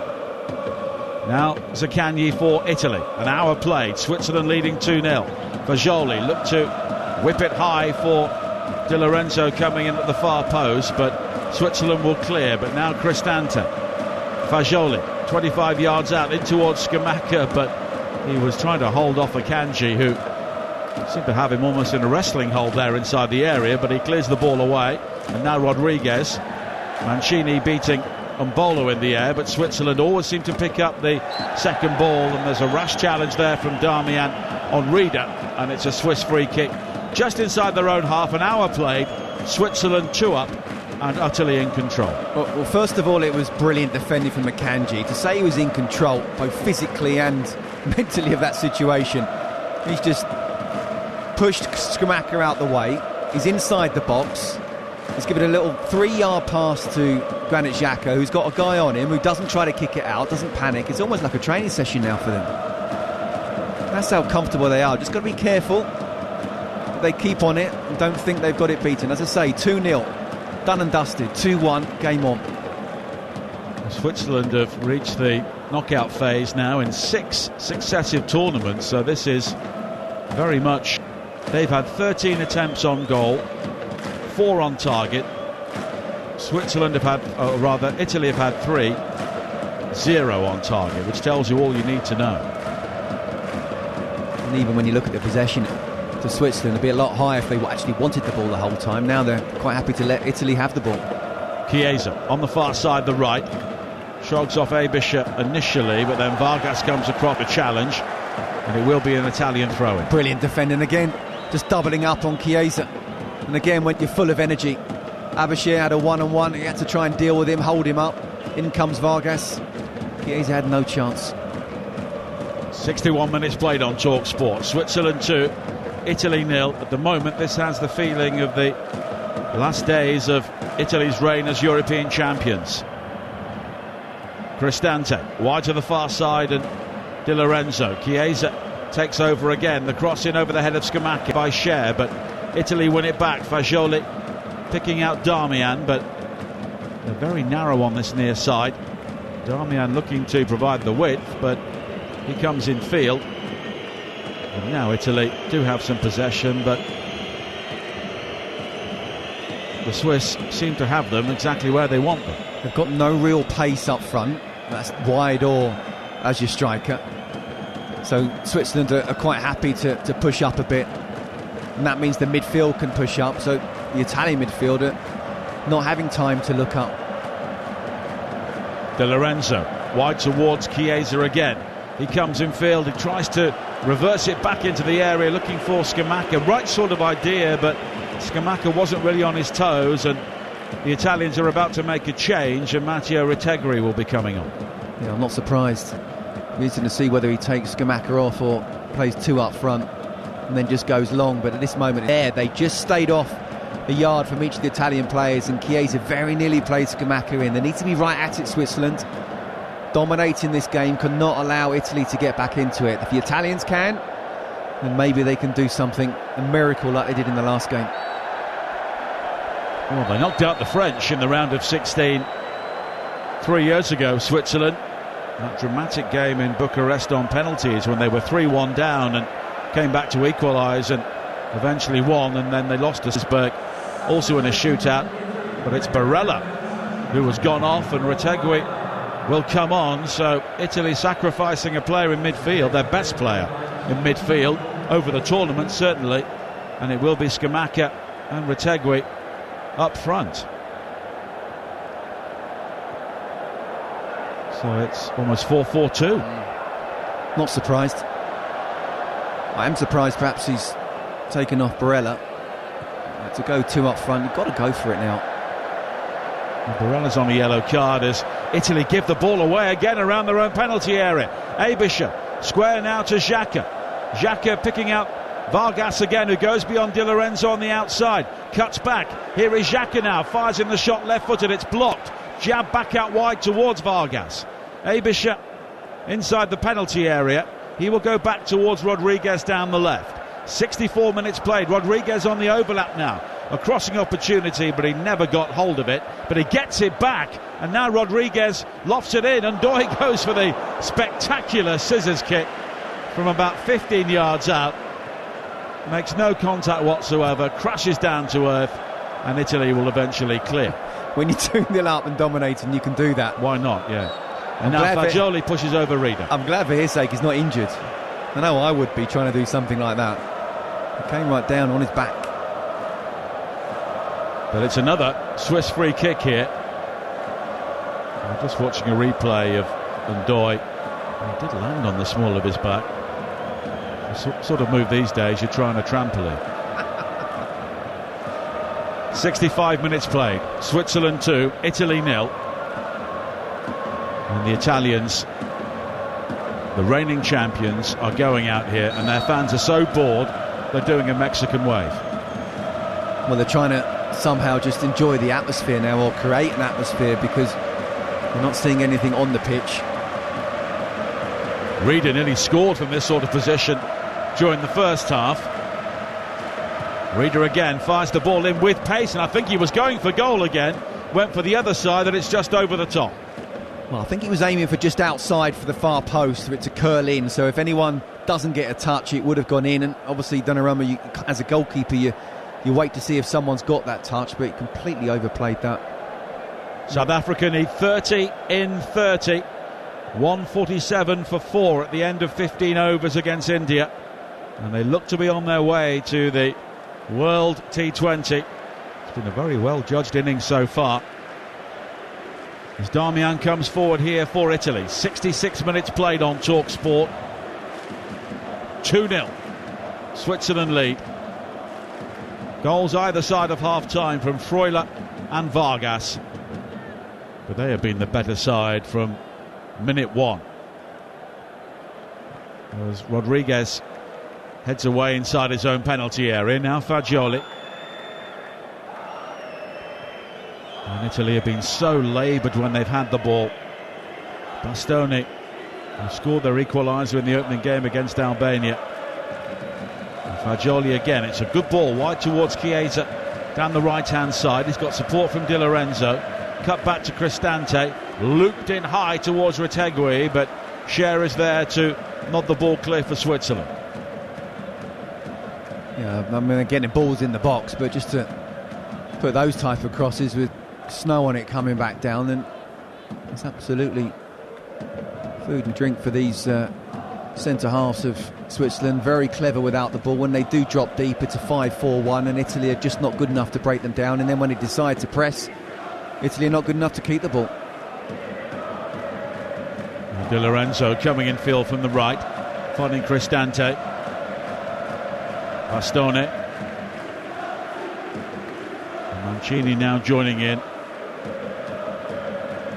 But Italy here, they're not moving the ball around with any real pace or conviction. Here is Cristante. Chiesa hugging the touchline down the right. He's always offering, but when he gets the ball, there were 2 red shirts around him. But now he tries to deliver a cross in. It was good play by Chiesa, in fairness to him.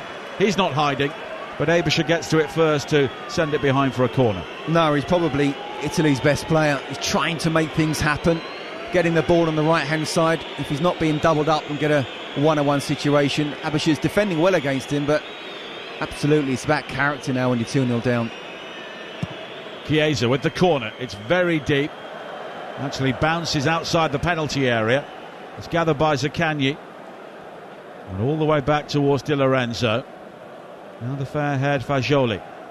The high cross in. Retegui was the target, but Sommer comes out and claims 15 yards out with a commanding piece of goalkeeping. Again, if you got 2 up front, it's fine to put the cross in, even if it's a little bit longer, but it's got to be put in with more quality than that. So easy for Jan Sommer to come and claim it. Doesn't even need to punch it. You're listening to Euro Game Day live on TalkSport, presented by Burger King. Bring home the ultimate food satisfaction. Get your favourites delivered now. Switzerland give the ball away on the edge of their own penalty area. Here is Chiesa with a deflected cross in, and it went behind for a corner. And the Swiss just showing one or two moments of carelessness now as we approach the final 20 minutes, and they still lead 2-0. Yeah, again, Chiesa coming off from the right that time, on the left-hand side, trying to do a little step over and cross it in. He is giving it his all. Obviously not his best game in Italian shirt, but he's given absolutely everything. He was the star in many ways going forward in 2021. Chiesa with the corner in, headed away by Scher. Good challenge from Rieder to deny Fagioli the shooting opportunity on the edge of the penalty area. And now Xhaka will try and break over the halfway line, running in behind. And Chiesa did have to deal with a nasty ACL injury, which kept him out of the game for around a year, shortly after the European Championships. But he's been the main player during what's been a difficult period for Juventus, and he's somebody that Italy will need to look to for what could be a rebuild following these championships. As Scher comes forward now, another run forward from the central defender. He gave the ball away, but this time Chiesa losing out, and Bolo tries to keep the ball in play, but it will be a throw-in for Italy, and Switzerland are making changes. Leonidas Sturziu is coming on, the Stuttgart defender. Vargas, who scored the second goal, and Rieder are the players who are coming off.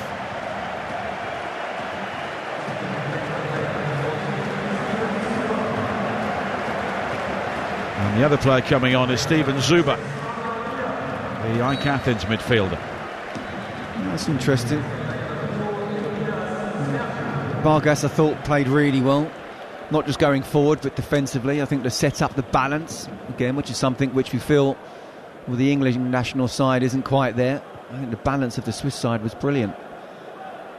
So interesting that Murat Yakin's decided to make those changes. Well, if they win this game, they've got a week off, or certainly a week to prepare for the quarter-final against either England or Slovakia. Of course, that game is coming up tomorrow afternoon on TalkSport, 5 o'clock kickoff. And we'll be building up to it all day before the action in Gelsenkirchen. We're live inside the stadium with Adrian Durham and the team. From 4 o'clock, Jeff Stelling and Gabiag Bonlahor will have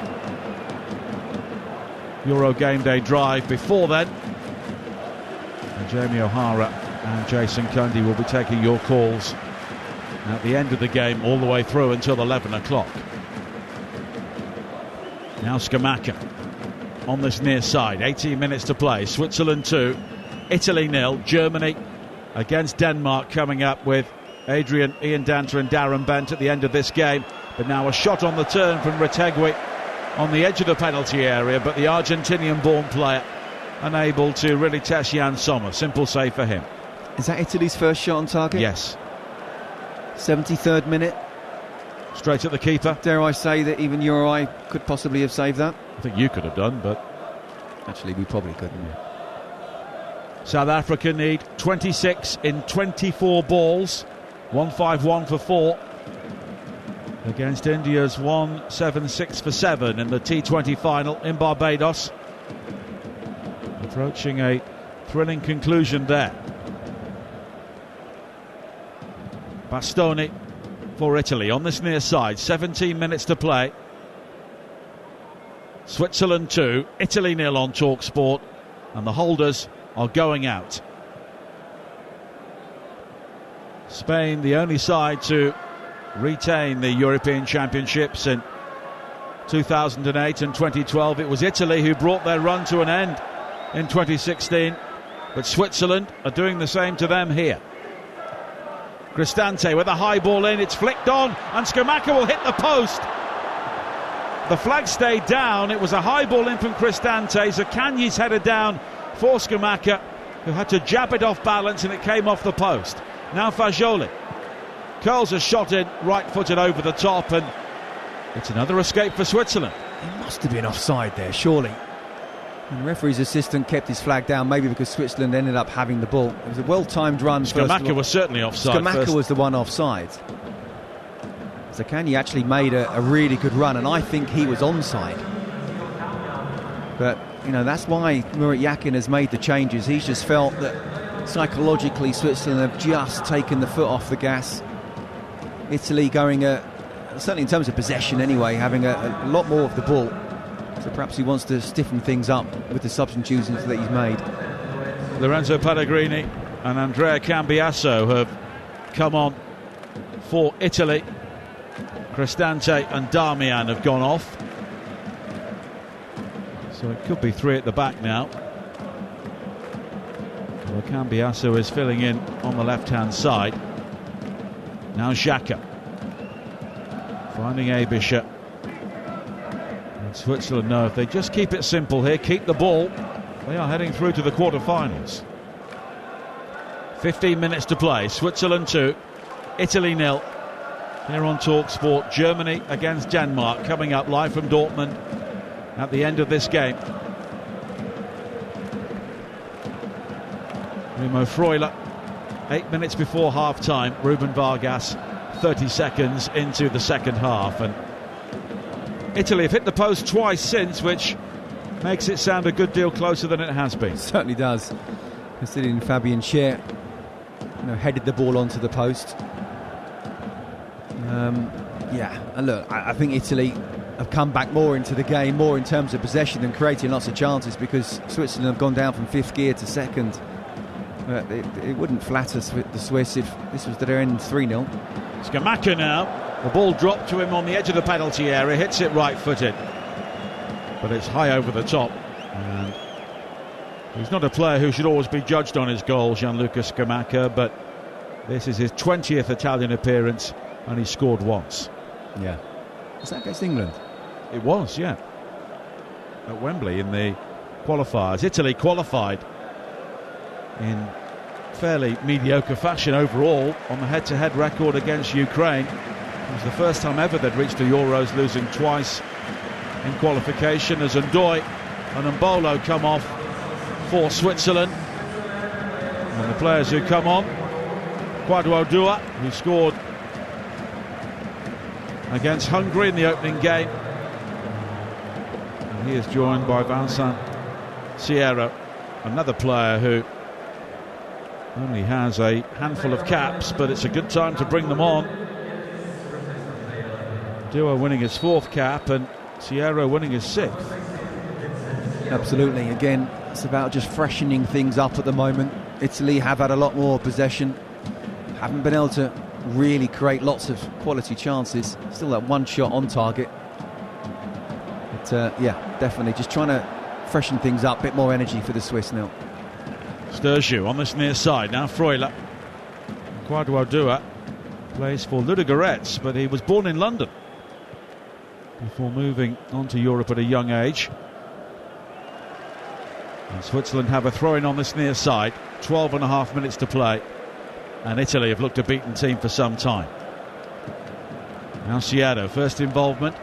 It's blocked by Bastone, and it will be a corner to Switzerland down their right. Yeah, you're saying that they look a beaten side. There's the Scamacca shot we had a couple of minutes ago.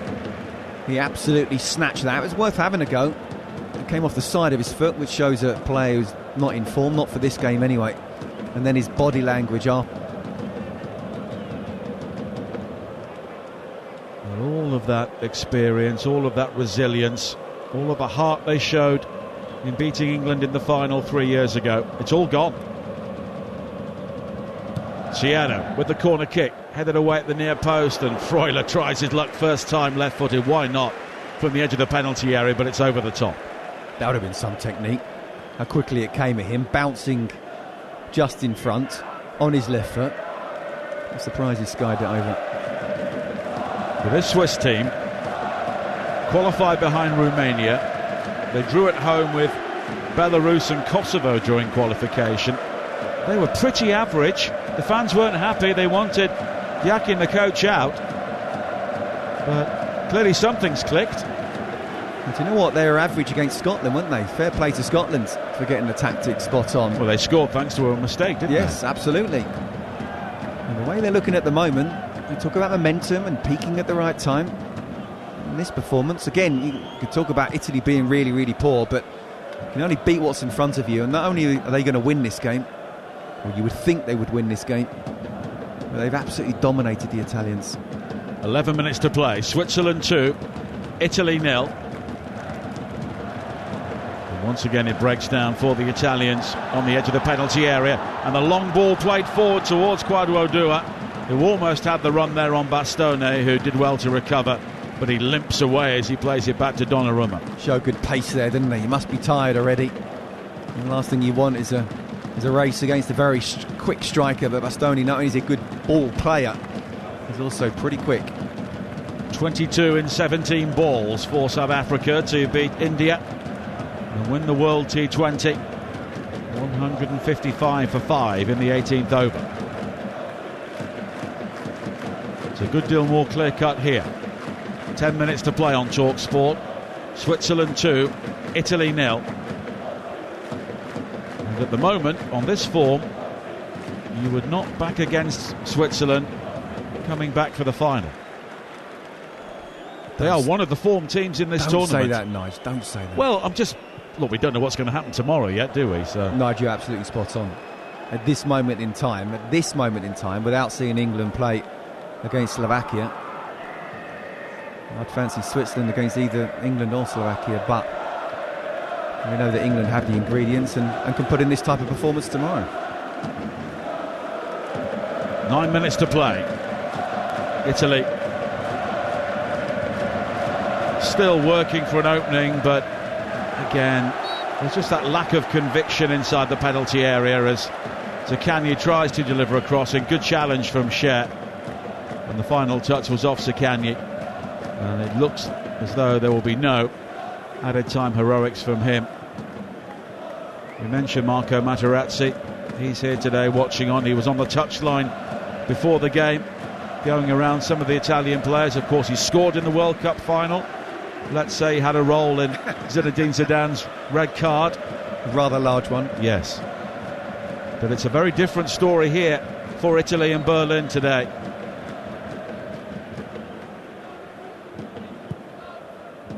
They have a passionate football nation. They have a highly critical football media, and they will not be spared following this. No, they won't, but I do think everyone in Italy understood that this is not a quality Italian side. Spalletti has only really just come in the job and is still getting used to finding out his best 11, both in terms of personnel and systems. It was always going to be tough. And I think this is a performance against a Swiss side that, as we've said, obviously did well against Germany, but not so good against Scotland. Hit and miss. And they have been absolutely dominated. Chiesa with the cross in, looking for Scamacca. He's unable to flick on to Retegui. Akanji will clear. Quadro-Dua does well to hold the ball up and find Xhaka. Work wide to the far side at Aebischer. Excellent ball down the line for Zuber. He can break into the Italian half. He's just checked by Di Lorenzo, but he has support from Xhaka. Back towards Zuber again. The angle's tight, and he drives it across the face of goal. I'm not sure Donnarumma got a touch on that, and it spins away on this near side. Well, first of all, Granit Xhaka is just absolutely bossing this game and playing at his pace. Really good pace again, a couple of times from Zuber. And Sturgio, first of all, he ran down the right, and he had the beating in terms of pace-wise of the Italian defender, and then it came back, and then I'm thinking, just follow it in again. And as the ball was whipped across, he hadn't done that. Perhaps he was a little bit tired for that first run, but that would have been a simple tap-in for him if he'd have just read the situation.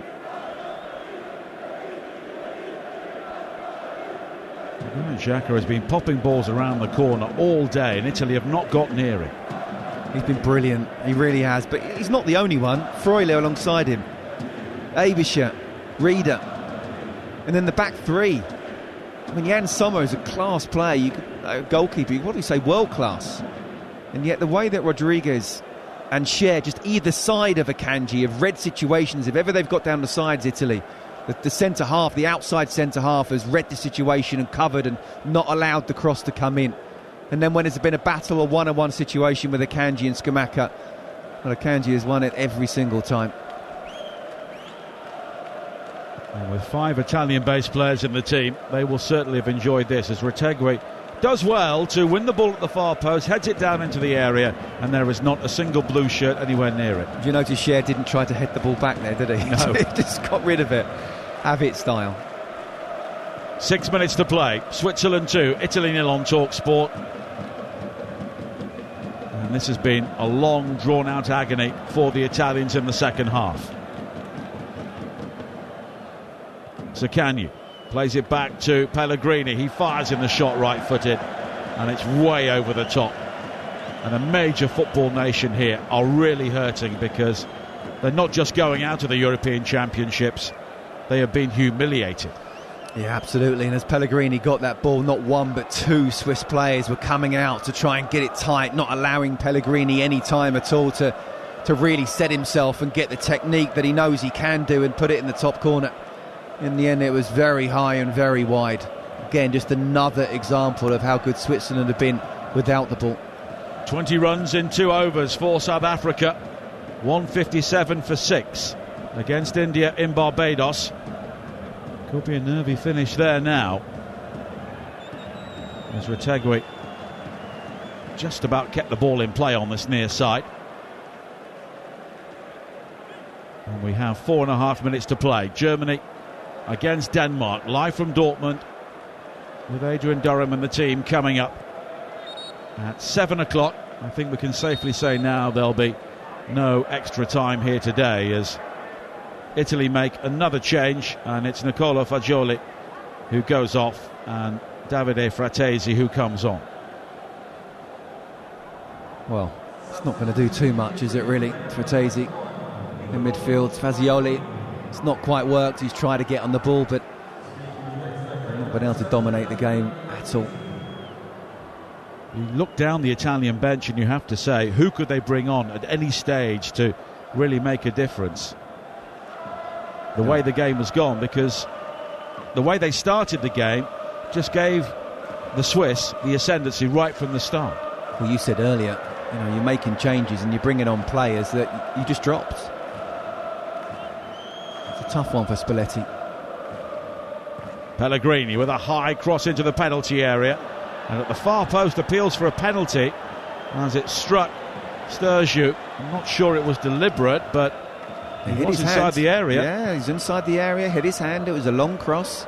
He could claim that it wasn't intentional. His arm was down by his side. It wasn't an unnatural movement. Well, Spalletti is imploring Marciniak, the referee, to give a penalty. Of course, we do have VAR. Tomasz Kwiatkowski is in charge today. He's had a very quiet day. Yeah. Well, the ball hasn't gone out yet, so it will be interesting to see when it does go out, whether the referee will be just told by VAR. Have a look at this. 3 minutes to go.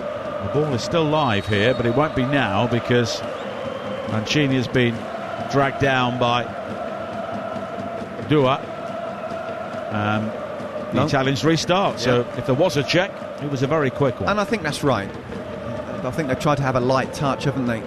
Scottish fans maybe feeling that it was too light in their game against Hungary, but I think they're erring on the right side of the caution and how VAR should be ruled. The corner is whipped in, or rather the cross is whipped in for Italy on this near side. Interesting comment from Giuseppe Bergami, who's covering the game for Italian TV today. If your head's not in the game, it's difficult mentally to make a comeback. And that sums up the Italian performance. I don't know what he means by that. He's obviously suggesting they're not up for it. I don't think they're not up for it. It's not that they're not trying. They're just being beaten by a better side. A team that have got very good individuals. And I argued beforehand that Switzerland probably have a better bunch of individuals than Italy do. And then when you look at the team, Spalletti, again, we go back to the fact he's not been in charge a year yet. He's trying to find his best team. He's made 6 changes here. He's had 3 at the back in his reign. He's had 4 as well. He's still getting to know exactly what is the best in an Italian side that are not producing top quality players. Heading towards the 90th minute. Sommer will take a free kick midway inside the Swiss half. Looking for Dua, but guided back by Mancini towards Donnarumma. And I think what we got here is an Italian side that they are trying to give the all, but they know they're not as good as the opposition, and they're beaten mentally. So maybe that's where he's coming from. Once you're beaten mentally, it's very hard to do that. But you know, some people just have it in their DNA that whatever happens, they will give it to the very end. And as I say, it's not a lack of effort from the Italians, but it's definitely a lack of belief. Xhaka. I can't imagine that Bonucci and Chiellini were ever beaten mentally. No. And that's the difference. They've gone now. They need someone else to take over that mantle. Yeah, and you could argue that the goals wouldn't have come if they were in the side and in their, or anywhere near their prime. Now Chiesa coming forward as we tick towards the end of 90 minutes. He looks up, arms outstretched, and says, where are my options? And that really sums it up, because he has absolutely run himself into the ground, and he's had no support whatsoever. He's definitely someone who's given it his all and mentally not beaten. If there are 11 Chiesas, they'll be in with a chance, but Switzerland have got the job done. They've been superb. 2-0 does not flatter them at all. Their fans celebrating already on the far side. We only have 2 minutes of added time. I think that's a mercy for Italy. I was just about to say that. And look, we certainly don't want to come across as disrespectful to a massive nation that, you know, for another 90 seconds are the champions of the Euro. But this is a side that has got nowhere near the Swiss side. Chiesa now on the far side, the right. He'll come in field. He lets fly, and I think it will go out for a throw-in on this near side. But the Swiss are about to make one more change. Renato Steffen will come on to replace Michel Ebischer.